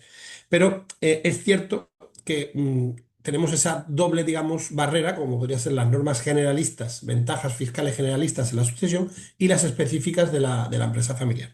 Estas segundas, repito, muy, muy arraigadas en nuestro ordenamiento, con procedencia de la Unión de normativa comunitaria y que por tanto entiendo que difícilmente desaparecerían. Podría llegar a ser matizada, pero en principio no creo que fuera una cuestión de que sucediera, de que desaparecieran, perdón. Terminando con la parte más práctica, sí que he de decir que en el materia de sucesiones, en el impuesto sobre sucesiones, hay que tener mucho cuidado con el cumplimiento de cada uno de los requisitos que la norma establece para poder acceder a los beneficios de la empresa familiar. En todos ellos. Pero como no dispongo de demasiado tiempo, simplemente daré una pincelada sobre uno que a veces pasa más desapercibido, que no se trata de algo tan objetivo como es la participación, o tan etéreo como pueden ser las funciones de dirección o la retribución que tiene que cumplir determinados parámetros, sino más bien con la propia consideración de la sociedad, el balance de la sociedad, de la empresa familiar, que tiene mucho que ver también en la aplicación de este beneficio. Porque este beneficio solo aplica cuando la empresa, digamos, que se está sucediendo, la compañía que se está sucediendo, no es una compañía patrimonial, esto lo ha apuntado ya mi compañero Sergio Carpio, pero que no sea patrimonial no garantiza que yo tenga la aplicación de la reducción a todo el valor de la empresa familiar, porque en principio solamente aplica a la proporción de activo menos pasivo afecto sobre el patrimonio neto global de la compañía. Es decir, yo tengo que hacer una especie de balance de los activos y pasivos que están afectos a una actividad económica y comparar esa cifra con el patrimonio neto de la compañía. Si coincide, pues la excepción será del 95% según a nivel estatal o incluso del 99% en algunas comunidades autónomas que la han mejorado, ¿no? En general, las comunidades autónomas suelen mejorar los beneficios de la empresa familiar en cada uno de sus territorios. Entonces, es muy importante tener en cuenta esto porque el criterio de cuándo un activo o un pasivo está afecto es una fuente de discusión con la autoridad tributaria y la inspección. Porque en muchas ocasiones ellos tratan o tratan o perciben que, por ejemplo, una cuestión como el exceso de tesorería, cuando es una tesorería claramente excedentaria que no se utiliza como circulante, digamos, en la compañía, con una serie de mediciones que se suelen hacer, pues tienden a considerar que no está afecta ese exceso y que en realidad es una cantidad que está ahí aparcada en la sociedad, pero que en realidad está a disposición de los accionistas y que no se saca por los motivos que sea, pero que no merece la protección de la sucesión de la empresa familiar. No es el único caso. Evidentemente hay casos muy claros de activos que pudieran no estar afectos. Si hay cualquier bien de uso privativo o personal de los socios o de los administradores y que están dentro de la sociedad, no se podrían considerar como bienes afectos tampoco. Pero incluso algunos activos que sí que están llamados técnicamente a ser activos afectos, como participaciones en otras sociedades de más del 5%, pues en función de qué tipología de sociedad es, como por ejemplo unas que están muy de moda actualmente, que son las SCR, pues ponen la interpretación de la Dirección General de Tributos, pues pone determinadas cortapisas en cuanto al plazo, en cuanto al porcentaje de afección de esas sociedades, a pesar de que se cumpla que se tiene un 5%. En fin, toda una serie de cuestiones que hay que tener en cuenta a la hora de valorar la aplicación de las reducciones de empresa familiar en materia de sucesión y que conviene tener analizadas con bastante antelación para poder beneficiarse de la normativa en vigor. Sin más, y para darle también paso a la última parte de la intervención fiscal que la va a hacer mi compañero Laureano Beltrán, les dejo con él para que termine de dar su visión y cerremos la parte fiscal de esta presentación. Muchísimas gracias. Pues muchas gracias, Joaquín. Muchas gracias también al ISDE por la oportunidad de participar en esta ponencia y muchas gracias también a Enrique por la presentación. Retomando el punto donde lo ha dejado Joaquín y después de la explicación realizada tanto por Sergio como con Joaquín respecto a la parte más, digamos, importante o general en la aplicación de los beneficios de la empresa familiar, a mí sí que me gustaría volver un poco al inicio del webinar, de la ponencia, donde hablábamos de lo que era el concepto de empresa familiar, para después entrar a profundizar, digamos, como apuntaba ahora mismo Joaquín, en lo que es la esencia de todos los beneficios fiscales vinculados a la empresa familiar, que es la exención en el impuesto de patrimonio, ¿vale? Entonces, me he permitido la libertad de preparar una pequeña presentación porque creo que puede ser interesante a la hora de seguir pues, los comentarios. Entonces, centrando un poco lo que es el concepto de empresa familiar, hemos comentado que realmente en España no hay una normativa que defina lo que es empresa familiar, pero es que dentro de empresa familiar también nos tendríamos que plantear si debemos hablar de empresa familiar o debemos poner encima de la mesa el concepto que también se utiliza bastante en estos ámbitos de familia empresaria. Porque muchas veces el enfocarlo desde el punto de la empresa estamos limitando lo que en realidad es todo el ámbito de la participación de una familia en el tejido empresarial. Y dentro de este concepto de empresa familiar, resaltar lo que sería también el tema de los tipos de familia, porque la normativa, como ahora luego veremos, es antigua, es del siglo pasado, los conceptos de familia que existen ahora no existían anteriormente, está muy centrada en todo el tema de matrimonio, del cónyuge, de los hijos, y ahora mismo la tipología de familia que nos podemos encontrar es muy distinta. Y dentro de lo que es también la empresa, a la hora de definir los beneficios fiscales, estamos siempre muy focalizados en el tema de las sociedades, pero no tenemos que dejar de lado lo que es el empresario individual y las comunidades de bienes que se pueden generar por individuos generados en herencias, y que eso también va a generar una serie de ingresos, y tenemos que analizar si se pueden aplicar beneficios fiscales a esos proindivisos, que al final no dejan de ser una comunidad de bienes en explotación, pero que la normativa fiscal no permite aplicar los beneficios fiscales que tienen las sociedades, al menos con la misma amplitud, ¿no? Dicho esto, sobre la legislación que regula todos los beneficios fiscales vinculados a la empresa familiar, el impuesto de patrimonio o sobre el patrimonio realmente es sobre el que pivotan todos esos beneficios fiscales. Y aquí quiero llamar la atención, como estoy proyectando aquí en la pantalla, que la ley del impuesto sobre patrimonio, pues su vigencia ahora mismo está cuestionada. Quiero recordar que hay un recurso de inconstitucionalidad contra esta norma, que fue aceptada por el Tribunal Constitucional, que es del año, o se presentó, digamos, contra los presupuestos del año 2021, que prorrogaban y modificaban elementos esenciales del impuesto, y nos podemos encontrar con una sentencia que declare la nulidad de la norma, con lo cual tendríamos una norma que está regulando los beneficios fiscales, que sobre esa norma pivotan otras normas fiscales que regulan también los beneficios, como comentaban mis compañeros, en el caso de la sucesión de la empresa familiar, que quedaría o sea, que sería expulsado del ordenamiento jurídico. Entonces tendríamos un régimen de beneficios fiscales amparados en algo que ha sido expulsado del ordenamiento jurídico, con lo cual esto es un primer punto que genera inquietud y desde luego no facilita el tema de la seguridad jurídica en la aplicación de la normativa y de los beneficios fiscales. Y después, los otros dos impuestos que hay que tener en mente también en relación con la empresa familiar, sin duda, son el impuesto sobre la renta, porque regula ya no solo todo el tema de la retribución de los socios y de los administradores de la empresa familiar, sino incluso todo el régimen de transmisión de las participaciones, y no solo transmisión a terceros, sino transmisión sucesoria entre generaciones de la empresa familiar. Y después, por supuesto, el impuesto sobre sucesiones y donaciones, que es el que se ha ido comentando a lo largo de toda la ponencia por mis compañeros, que de alguna forma regula esas reducciones. Pero ¿de dónde vienen todos estos beneficios fiscales? Pues aquí señalo la recomendación 94 de la Unión Europea, que vino a recomendar a todos los Estados miembros que garantizasen esa continuidad de las pequeñas y medianas empresas, de forma que el impacto fiscal no limitase esa continuidad, porque las estadísticas que existían entonces en la Unión Europea demostraban que muchas empresas familiares se extinguían o no continuaban precisamente porque el coste fiscal de esa continuidad pues era inasumible por las empresas familiares. Esta recomendación ha sido recuperada, digamos, o citada recientemente por el Tribunal Supremo.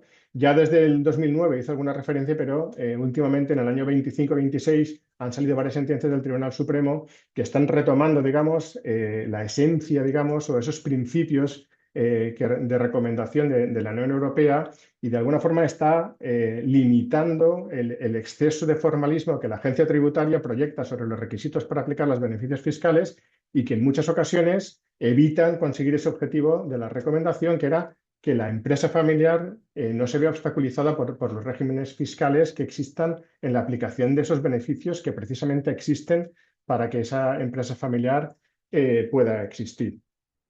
Y en relación con esto, el impuesto principal, que es el de patrimonio, como bien decía Joaquín, regula los requisitos de la exención, y sobre esta exención pivota, digamos, el resto de beneficios fiscales, ¿vale? Es decir, la ley de sucesiones y donaciones se remite a la ley de patrimonio, y tienes que cumplir los requisitos de la exención de patrimonio para poder aplicar los beneficios fiscales también en sucesiones y donaciones. Y digamos que el artículo que regula esta exención, que es el artículo 4.8 de la ley del impuesto de patrimonio, está de alguna forma lleno de conceptos jurídicos indeterminados, que ha ido acotando la Dirección General de Tributos, que ha ido acotando la jurisprudencia, pero no deja de generar dudas, de generar problemas, de generar interpretaciones forzosas, y todo esto al final a lo que nos lleva es a una situación en la que hay que ir acotando y revisando anualmente el cumplimiento de todos estos requisitos. El fundamental, como bien decía Joaquín, el tema de que sea una sociedad que tenga actividad económica, que no sea una sociedad patrimonial, que haya una participación mínima, que haya dirección efectiva. Y, y después eso me llevará a poder o no aplicar la exención. Es decir, primero tengo que hacer un análisis de patrimonialidad, un análisis que me permita defender que mi actividad o que la sociedad tiene una actividad económica, y una vez pueda acreditar eso, entonces podría aplicar la exención con determinadas limitaciones, pero dentro del tema de la aplicación de la exención hay otros aspectos que hay que considerar también, como son el tema de las reestructuraciones de participación, es decir, de operaciones de reestructuración, de fusión, de escisión, de aportaciones a sociedades. Últimamente estamos teniendo una posición bastante agresiva por parte de la agencia tributaria en las operaciones de canje de valores, que no es ni más ni menos que la constitución o reorganización bajo una holding de algunas participaciones de otras sociedades que me permite gestionar y mejorar. Y se entiende que ahí pues, el motivo económico que se suele alegar, pues la administración no lo acepta, y eso lleva después a que la plusvalía diferida aflore y se estén notificando unas actas administrativas, unas actas tributarias que dificultan bastante, digamos, que las decisiones realmente empresariales que quiere tomar la empresa familiar se tomen, porque hay detrás, digamos, un miedo o un temor a que haya un acta de la inspección de tributos bastante significativa.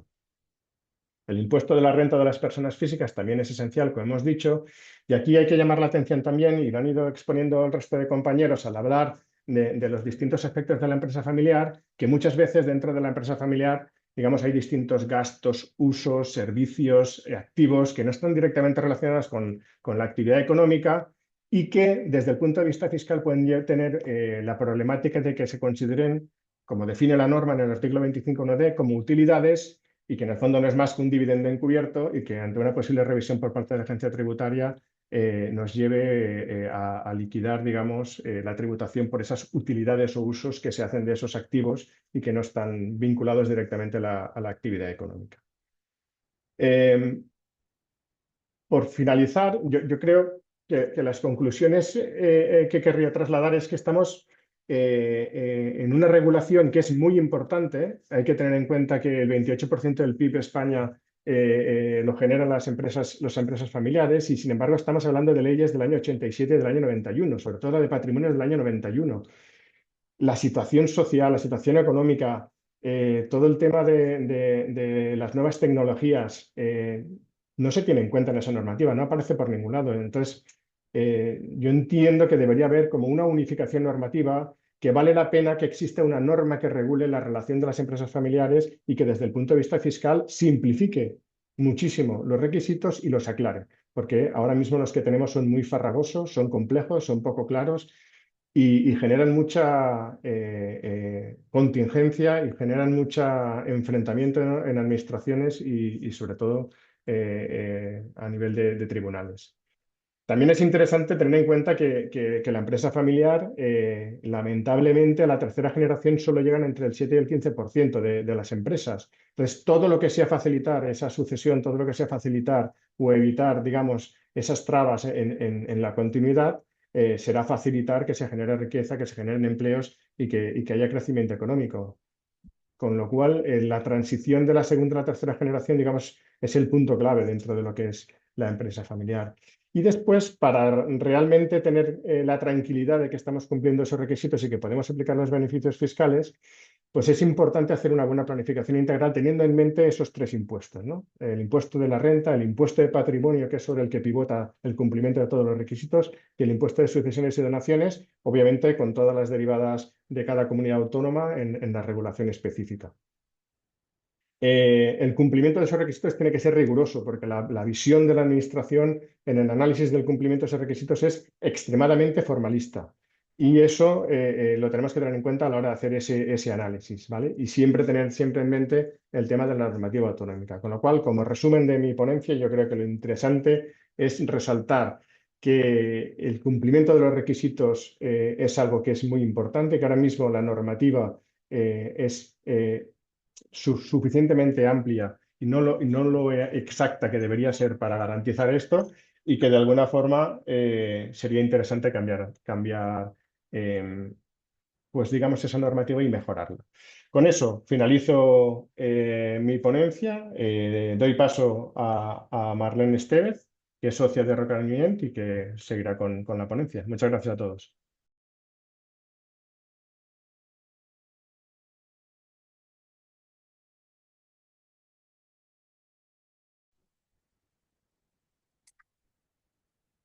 Hola, buenas tardes, ¿qué tal?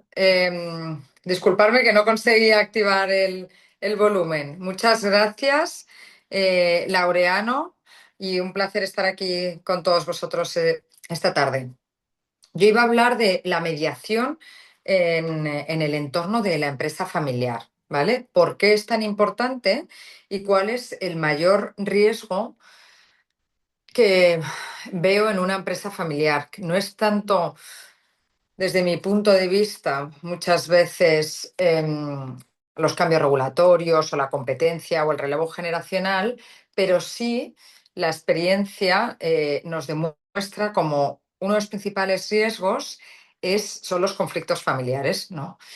Hay grandes empresas familiares que han podido sobrevivir a crisis económicas, pero no a conflictos familiares. ¿Y por qué son tan difíciles los conflictos en la empresa familiar? Porque afectan a un triángulo que es clave, que es la familia, la empresa y la propiedad. Entonces, no hay un ecosistema igual donde se puedan ver afectadas estas tres ecosistemas en sí mismos que tienen tantas conexiones, pero a su vez tantas distorsión.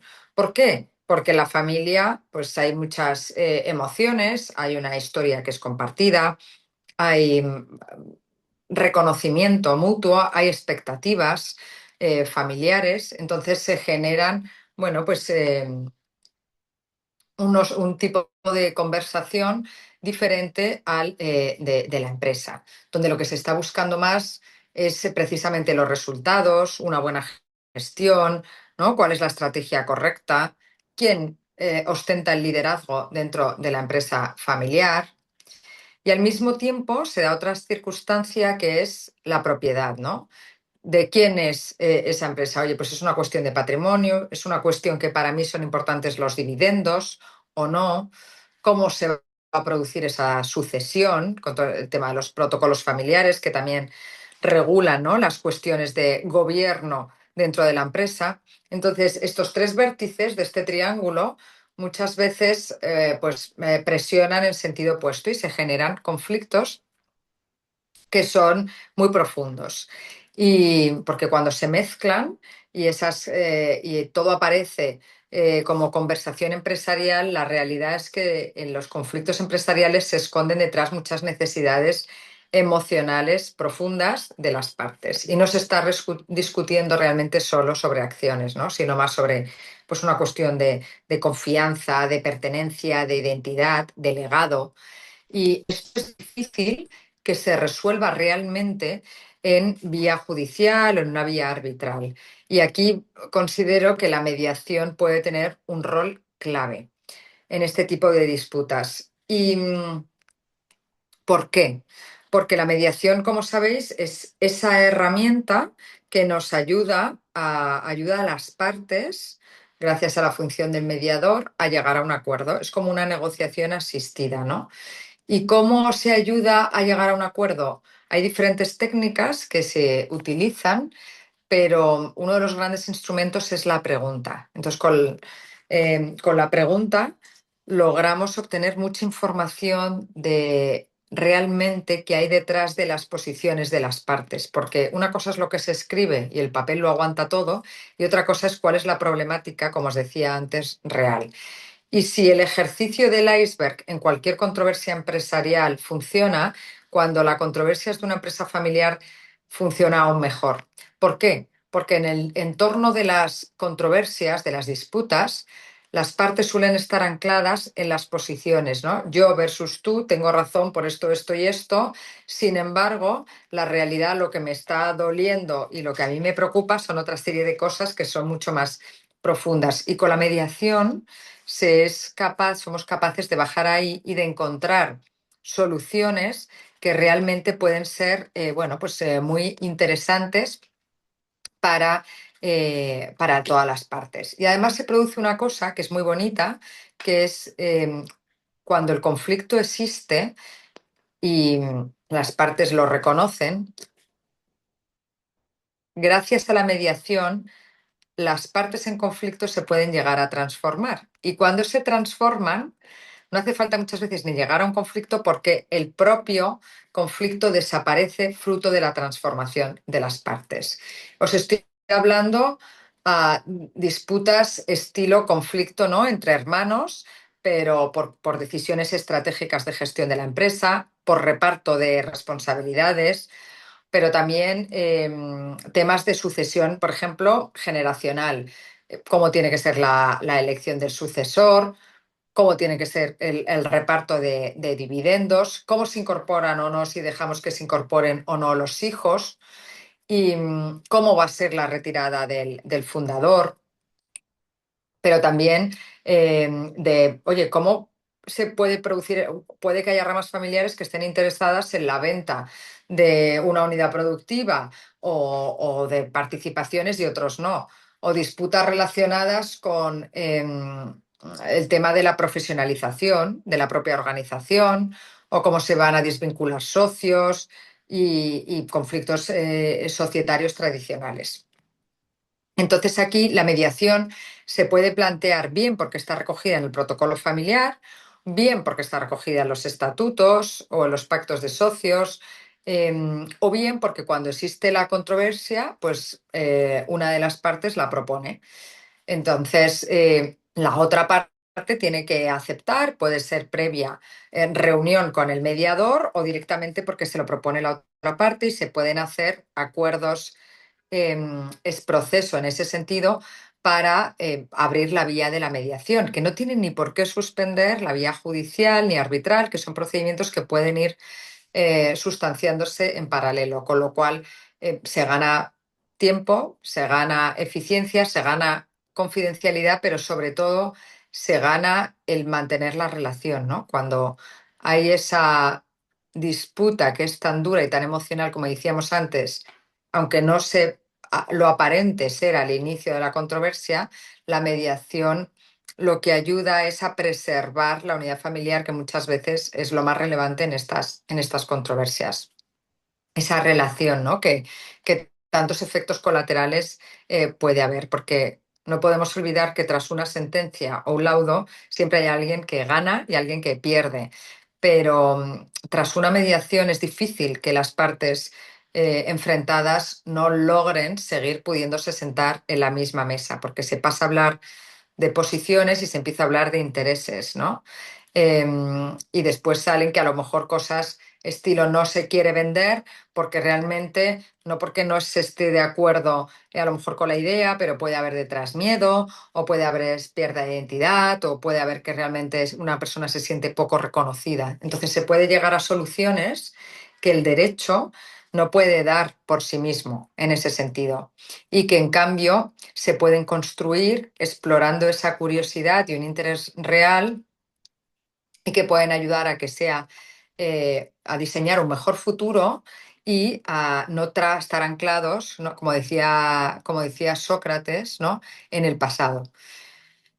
De ahí que cada vez, bueno, pues sea más conveniente, no solo porque ahora efectivamente esas potenciales controversias se ven afectadas también, ¿no?, por la ley orgánica, no solo porque técnicamente nos vayan a obligar a intentar una vía alternativa, sino porque realmente tenemos que irnos a cuál es el objetivo final cuando estamos resolviendo una controversia, y es que se preserve esa relación, que se llegue a un buen acuerdo y que ese acuerdo sea ejecutable. De ahí que mi recomendación para llevar a cabo el uso de la mediación sea fundamental, por lo menos plantearla, tenerla siempre en consideración cuando surgen controversias en el entorno de las empresas familiares. Considero que es una herramienta de liderazgo, de continuidad empresarial y sobre todo de preservación del legado familiar, de cualquier forma que se considere. Pues mi intervención hasta aquí en este sentido y doy paso a Luis Franco para que pueda comenzar su siguiente intervención. Muchas gracias. Muchas gracias, Marlene. Muchas gracias también a Lisde y a Enrique por organizar este webinar. Bueno, como decía Marlene, soy Luis Franco, soy asociado senior del Departamento de Procesal de Marimón Abogados y continuando un poco con el tema que estaba tratando Marlene y con los que trataba Manuel al principio, mi idea es exponer un poco algunas cuestiones procedimentales y recomendaciones en relación con los conflictos en la empresa familiar, que como explicaba Manuel al principio, referidos no a los conflictos que una empresa familiar pueda tener con terceros ajenos, sino precisamente a esos conflictos que surgen entre los miembros de la familia o de las familias que forman ese núcleo empresarial que es lo que estamos llamando la empresa familiar, ¿no? El tipo de problemas se han ido mencionando a lo largo de esta ponencia, problemas a la hora de la sucesión de las personas que dirigen la empresa, problemas de personas que quieran salir de la sociedad, bloqueos en las sociedades o en el grupo de empresas cuando hay varias personas de la familia que están involucradas en la dirección. La problemática es amplia, las soluciones pueden ser muy variadas, pero yo creo que aquí mis dos recomendaciones, como decía, son de orden procedimental. Una ya la hizo Manuel al principio y es el arbitraje. Eh, el arbitraje tiene muchas ventajas frente a la judicatura. Es verdad que según las Cortes puede resultar más caro que un procedimiento judicial, pero sí que, pues bueno, normalmente se hablaba, lo comentaba, ¿no? El tema de la confidencialidad, que los trapos se laven en casa. Eh, Ha mencionado, y también es muy importante, y ahora explicaré por qué, que haya una unidad, digamos, de foro para discutir los temas, que eso se puede lograr en el ámbito concreto de las sociedades y cuando hay este tipo de conflictos, que normalmente vamos a tener un protocolo familiar que también se ha hablado, o pacto, que al final no deja de ser un pacto parasocial, una suerte de pacto parasocial entre miembros de una familia que tienen una estructura empresarial. Eso genera una serie de problemas cuando hay conflictos de orden estrictamente procesal que nos puede llevar a distintos foros geográficos, por distintas razones, si se han puesto, digamos, cláusulas de sumisión distintas, si hay miembros de los posibles demandados están en foros distintos, pero sobre todo hay un problema de jurisdicción de competencia objetiva, en el sentido de todo lo que sea, por ejemplo, conflictos que pueda haber, una impugnación de acuerdos sociales que haya adoptado la sociedad. Eso, el foro natural va a ser un juzgado de lo mercantil, mientras que sí, como venimos comentando, es muy habitual en estas sociedades que haya pactos parasociales, todo lo que sean conflictos derivados del pacto de socios en ausencia de una cláusula de sumisión en este caso, por ejemplo, arbitraje, van a ir a un juzgado de lo civil. Que en algunas situaciones la ley nos va a permitir acumularlas, pero no en todos los casos y va a generar problemas. Manuel en su intervención hacía referencia buscar esta unidad de foros y esta homogeneidad de foros, y es cierto que es por una de las razones evitar que haya decisiones contradictorias en distintos tribunales. Eso en principio es verdad que puede darse. La ley prevé determinadas medidas para que si hay distintos procedimientos en distintos tribunales tramitándose en paralelo, no suceda eso. Pero eso tiene un segundo problema que en el caso de las empresas, para cualquier empresa en realidad, pero también en las empresas familiares puede tener mayor incidencia, que son tiempos y generar un bloqueo en la sociedad. ¿Por qué? Porque precisamente si nos encontramos con esos supuestos, pues para que os hagáis una idea, pensando en algún ejemplo que hemos llevado aquí en el despacho, eh, una empresa familiar tiene un protocolo familiar suscrito, un pacto parasocial. Ese pacto preveía que los socios debían financiar en relación a la sociedad cuando fuera necesario y así lo aprobara el Consejo de Administración. En un momento dado se aprueban una serie de préstamos participativos y en un momento posterior uno de los socios quiere salir. Lo que en realidad debería ser un solo conflicto, un socio que quiere salir, generó 5 procedimientos judiciales distintos. Se presentó una demanda para reclamar la devolución del préstamo participativo, se impugnó el acuerdo del Consejo de Administración que había acordado que sus préstamos participativos se iban a capitalizar, se impugnó el posterior acuerdo que adoptó los socios acordando esa capitalización y además inició una serie de procedimientos de separación vinculados, o sea, basados por un lado en los propios estatutos y por otro lado en el pacto parasocial. 5 procedimientos, eso implica, aunque como decía, la ley en principio pues prevé que determinado procedimiento que sea digamos, la lógica, el antecedente lógico de los demás puede continuar, el resto en un momento dado deberían paralizarse hasta que se resuelva el primero para evitar esas resoluciones contradictorias, pero al final lo que está generando es un incremento de costes y de tiempo en la resolución de esos problemas que además, si las partes litigantes son familiares, eso va a acabar limando, va a acabar causando una degradación mucho mayor. Por lo tanto, de nuevo, recomendar arbitraje. Y un matiz, en línea con lo que decía Manuel, es importante que sea siempre y que se ponga efectivamente en todos los documentos, en el pacto parasocial, en los estatutos y en toda la documentación que pueda dar lugar a un conflicto, con un matiz muy importante. Debe ser un arbitraje administrado.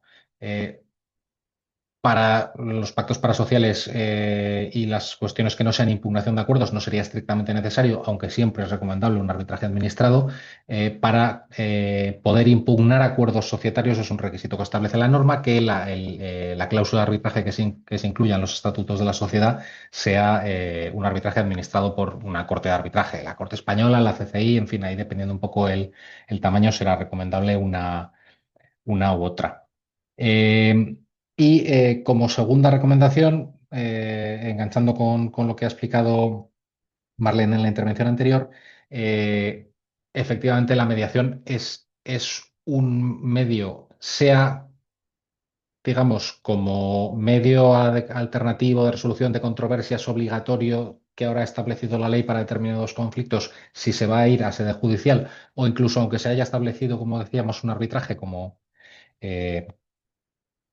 eh, como método de resolución de las controversias en los distintos pactos, estatutos de la sociedad, por una razón que también razonablemente lo ha explicado muy bien Marlene, que aquí en estas empresas suele haber intereses que no son estrictamente, digamos, financieros, económicos, políticos, que son los que normalmente nos vamos a encontrar en los conflictos societarios puros, donde los miembros en la propiedad no son y no están vinculados por una relación familiar.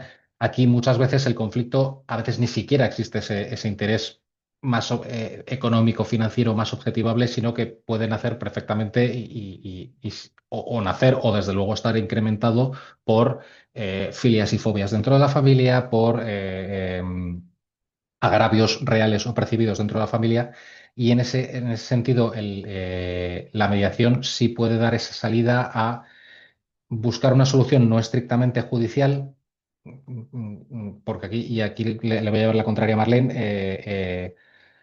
No siempre va a haber ganadores y perdedores. En un supuesto, y ahora lo referiré muy brevemente, pero en esta clase de conflictos es altamente probable que si tenemos que acabar acudiendo a un juzgado o a un arbitraje, todos sean en parte perdedores. Estoy pensando en procedimiento de separación de socios que eran hermanos. Un socio en un momento dado quiere salir de la sociedad y ese procedimiento que debería haber dado lugar si se hubiera hecho de manera ordenada, a que uno de los hermanos saliera, se redujera el capital de la sociedad con unas determinadas valoraciones razonables y que se hubiera podido alcanzar un acuerdo, y que es un conflicto que ya os digo que empezó por razones que no tenían nada que ver realmente con motivos económicos, se llevó en este caso, un arbitraje y lo que había en realidad, o el motivo económico que al final se debatía en el arbitraje, era en realidad una cuestión de precio de las participaciones del hermano que salía.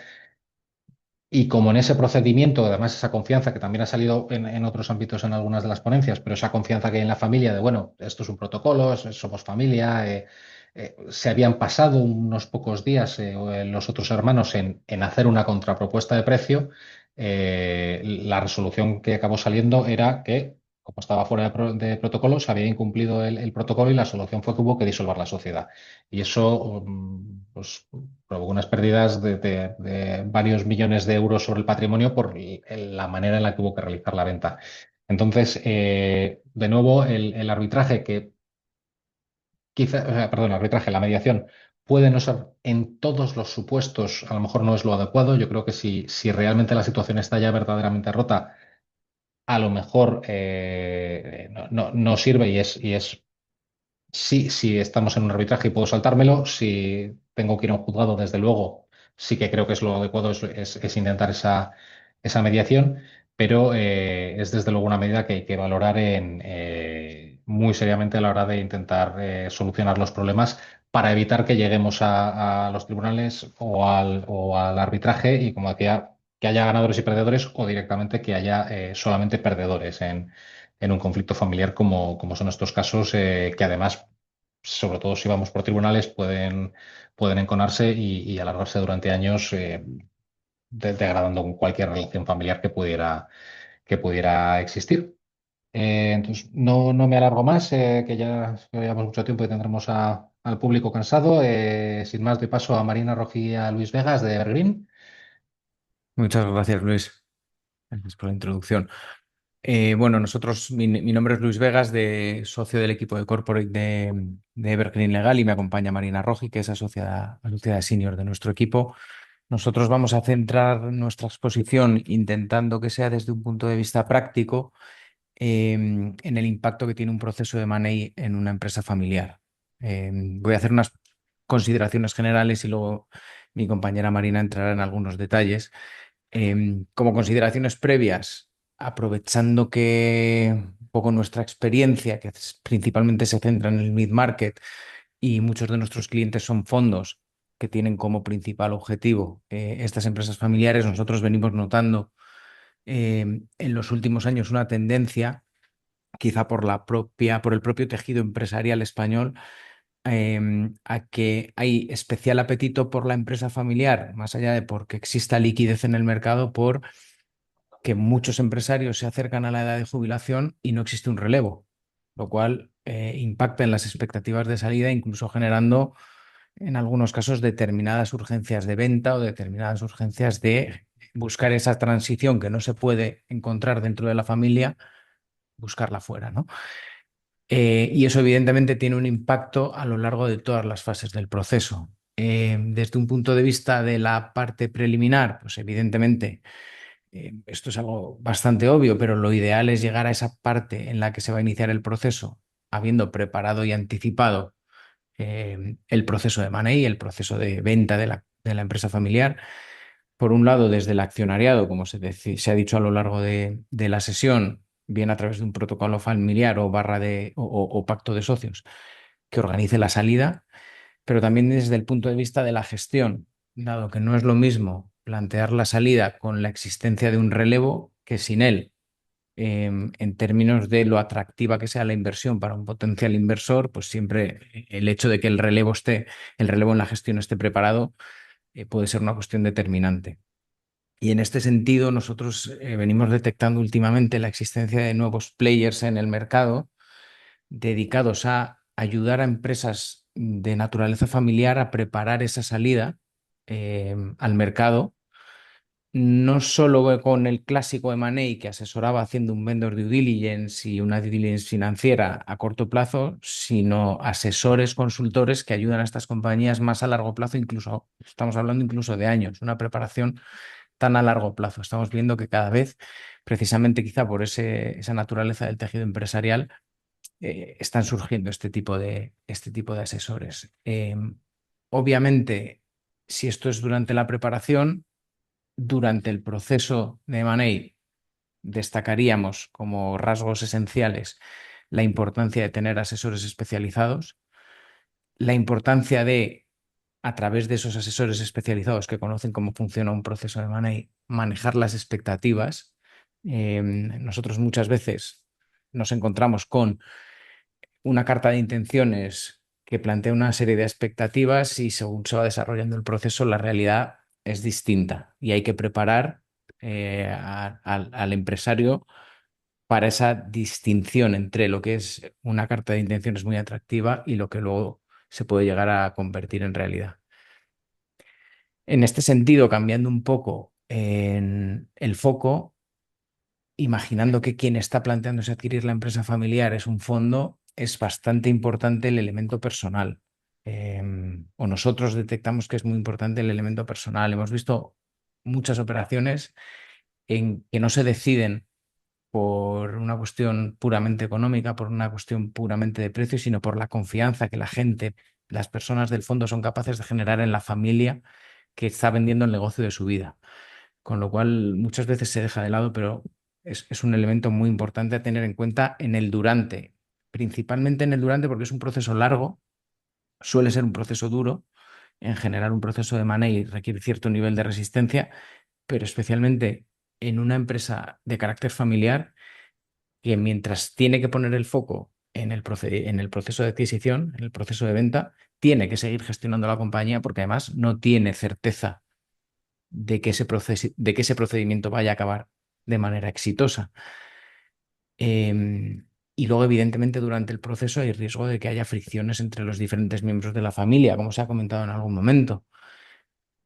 Muchas veces no basta con tener un protocolo familiar, un pacto de socios, sino que tiene que mantenerse esa alineación de intereses que en teoría debe haber desde un principio. Nosotros nos hemos encontrado con supuestos de hermanos, algunos van a continuar en la gestión y otros no, y eso genera fricciones a lo largo del procedimiento porque el potencial inversor, obviamente, eh, inevitablemente no trata del mismo modo al gestor que se va a quedar en la compañía con él que al vendedor que sale y desaparece para siempre. Y junto con todo esto, cuando se aproxima el final y se aproxima el final con probabilidades de éxito, hay que tener en cuenta también, y vuelvo un poco al elemento, al componente humano que tiene que aportar un inversor, incluso aunque todo salga bien, son habituales las dudas de última hora, porque no es todo, no todo está en un Excel y nos encontramos muy habitualmente con empresarios, sobre todo si la empresa familiar viene de varias generaciones, hay un componente que tiene que saber manejar el inversor, que es que la persona que está vendiendo o la familia que está vendiendo su criatura, la empresa de su vida y probablemente la de sus padres en algunas ocasiones. Y eso que puede parecer irrelevante en un mundo de números, la realidad es que es muy importante y en nuestra opinión, los fondos con más experiencia, los fondos que mejor trabajan en este tipo de contextos son los que saben acompañar de alguna manera a la familia en este proceso. Y evidentemente, de cara al post, pues aquí hay dos vías muy diferenciadas. Si la operación ha sido un éxito, pues fenomenal. Y si hay reinversión, hay que haber trabajado en el durante, en que esa reinversión de todos o parte de los familiares se gestione bien. Y si no ha sido un éxito y no ha salido bien, es un momento que por definición es duro porque toca replantear otro proceso con las lecciones aprendidas de la parte que no ha sido un éxito. Entonces, esto es un poco las consideraciones generales. Marina, te doy paso para que entres en detalles y cuentes alguna cosa más práctica en esta línea de lo que nos ha venido ocurriendo, que yo creo que es muy gráfico y puede dar una visión más práctica de todo esto. Genial, pues muchas gracias. Como comentaba, desarrollando un poco más estos retos en las operaciones de M&A, creo que hay una idea que resume bastante bien nuestra experiencia, que es que en una empresa familiar muchos de los problemas relevantes en una operación no nacen durante el proceso de venta, sino que llevan años dentro de la compañía y salen a la luz precisamente cuando cualquiera de los socios intenta vender. Por eso, incluso antes de hablar de precio, de potenciales compradores, como comentaba también Luis, pues la pregunta debería ser si la compañía está realmente preparada para venderse. Y esa preparación no es solo financiera, es también societaria, organizativa, familiar y de gestión. Desde un punto de vista jurídico, pues una de esas primeras cuestiones que nosotros solemos revisar es cómo está organizado el accionariado. Parece una cuestión muy obvia, pero la verdad que en empresas familiares no siempre lo es. No basta solo con identificar quiénes son los socios, sino que hay que comprobar si las participaciones pues, pueden transmitirse válidamente. Hemos visto operaciones que se han retrasado por transmisiones históricas insuficientemente documentadas, sucesiones pendientes, restricciones estatutarias, pactos parasociales o compromisos familiares que nadie había revisado en años. Incluso nos hemos encontrado con una situación en la que la operación estaba prácticamente preparada para ejecutarse y uno de los socios sufrió un embargo en sus participaciones durante las propias negociaciones por una deuda tributaria de su cónyuge, que era totalmente ajena a la compañía y ajeno al negocio, pero que impedía materialmente la venta. También hemos visto pues, participaciones transmitidas años atrás mediante restricciones impuestas por donaciones familiares, pues que nadie tenía presentes y que llegado el momento de vender pues tuvo que revisarse jurídicamente antes de poder avanzar. Por eso preparar la operación implica identificar con antelación cualquier limitación sobre la titularidad, la transmisibilidad de las participaciones. Al final una cuestión puramente societaria o intrafamiliar, pues en este tipo de procesos puede condicionar toda la parte comercial y ralentizarlo. Y junto con eso, como adelantaba también Luis, pues una parte importante es la gestión. No es lo mismo vender una compañía con un equipo directivo profesionalizado, un relevo generacional claro, que venderla cuando todo sigue dependiendo de un único fundador. Y en esos casos, pues una de las primeras preguntas del comprador será qué ocurre el día después y hasta qué punto el negocio pues, puede seguir funcionando sin depender de una persona concreta y cómo conseguir mantenerle si ese es el objetivo, ¿no? Precisamente esa pregunta lo que nos lleva es a la fase de negociación del proceso de M&A. Una vez que aparece un comprador, ya no se trata solo de preparar la compañía, sino de aterrizar, como decía también Luis, cuáles son las expectativas que espera la familia, que necesita el comprador y cómo se va a articular la transición, porque lo que parece muy sencillo en una primera conversación o en una carta de intenciones, pues se vuelve más complejo cuando empieza la due diligence, la negociación de los documentos y las conversaciones sobre todo pues también sobre el futuro y el post-closing de la compañía. Estas expectativas no siempre son iguales, también nos lo adelantaba Luis, para todos los socios y en una empresa familiar muchas veces el principal reto no es tanto comprador-vendedor como puede ocurrir en otro tipo de procesos de M&A, sino dentro de la propia familia porque tengan intereses opuestos. Muchas veces se piensa que vía protocolos familiares consigues eliminar este conflicto, pero realmente en nuestra experiencia lo que aportan es identificar este tipo de conflictos con antelación. Porque al final cuando aparece una operación es cuando realmente se ponen a prueba pues, todos los mecanismos de gobierno de la familia. En este punto también es muy importante el papel del comprador. En una empresa familiar el precio importa, sí, pero es verdad que rara vez es el único factor decisivo. La familia suele valorar la confianza, el trato personal, la visión de futuro para la compañía y cómo se va a gestionar también la transición con los empleados, por lo que también comentaba Luis, es su pequeño hijo, su creación, ¿no? Y esto es especialmente relevante también cuando la familia no vende al 100% y desaparece, sino que reinvierten o permanecen vinculados a la gestión, porque en esos casos la operación no termina con la firma, sino que marca el comienzo de una etapa de convivencia entre la familia y el nuevo socio y eso también tiene sus propios retos. Contando una historieta así reciente que hemos tenido en el despacho, hemos asesorado hace unos meses, el año pasado, a un fondo español en su entrada en el capital social de una compañía familiar, donde una parte importante del trabajo consistió en generar, como también comentaba Luis, una confianza necesaria para que los fundadores y el fondo pudieran convivir durante los años siguientes, teniendo las expectativas pues, de aproximadamente unos 5 años. Sin embargo, pues apenas unos meses después, os diría que ni fueron 6 meses, la compañía fue vendida íntegramente a un nuevo fondo. Nosotros cambiamos el rol, dejamos de ser parte compradora y asesoramos tanto a los fundadores como al fondo en la venta, ¿no? de la compañía. Y en esa segunda operación los fundadores ya no reinvertían y se mantenían en el capital, pero sí que permanecían vinculados al proyecto y la gestión. Y todo esto estructurado jurídicamente de una forma muy cuidadosamente diseñada, con compromisos de permanencia, funciones futuras muy bien delimitadas, acuerdos que regulaban íntegramente su relación con el comprador. Pero pocos meses después, unos 3 meses más tarde, abandonaron los fundadores sus funciones de gestión y las partes terminaron resolviendo anticipadamente buena parte de los compromisos que habían asumido. Para nosotros, un poco cerrando esta historia, la lección creemos que es clara. Al final puedes negociar una documentación muy sólida, pero la documentación por sí misma no constituye la alineación personal entre las partes y por eso creemos que es tan importante que las expectativas que se generan durante el proceso sean realistas, porque si no, son precisamente esas expectativas las que condicionan la convivencia posterior. En la práctica, esta convivencia se traduce en cuestiones muy concretas que quizá también no formaban antes parte de la vida cotidiana de la empresa familiar, como es pues, la composición del consejo, las materias reservadas para poder aprobar determinados actos en junta o en consejo, derechos de información, de reporte a los socios si tienes un socio inversor o mecanismos de resolución de bloqueos. Son cuestiones que para los que nos dedicamos al private equity pues, son muy habituales, pero muchas veces son muy nuevas para una empresa familiar que está acostumbrada a tomar decisiones de una forma mucho más informal.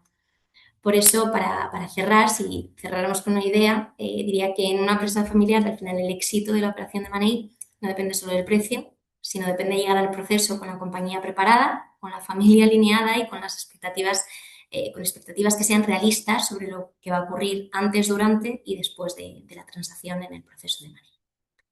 Así que muchas gracias. Con esto cerraríamos nuestra intervención, salvo que Luis quieras aportar algo adicional. Nada más. Estupendo. Pues en este caso cerramos también el webinar. Muchas gracias a todos por vuestra asistencia, a los ponentes por vuestra participación y también a Lisde y a Enrique por la organización del mismo. Esperamos poder volver a compartir este espacio con todos vosotros. Un abrazo.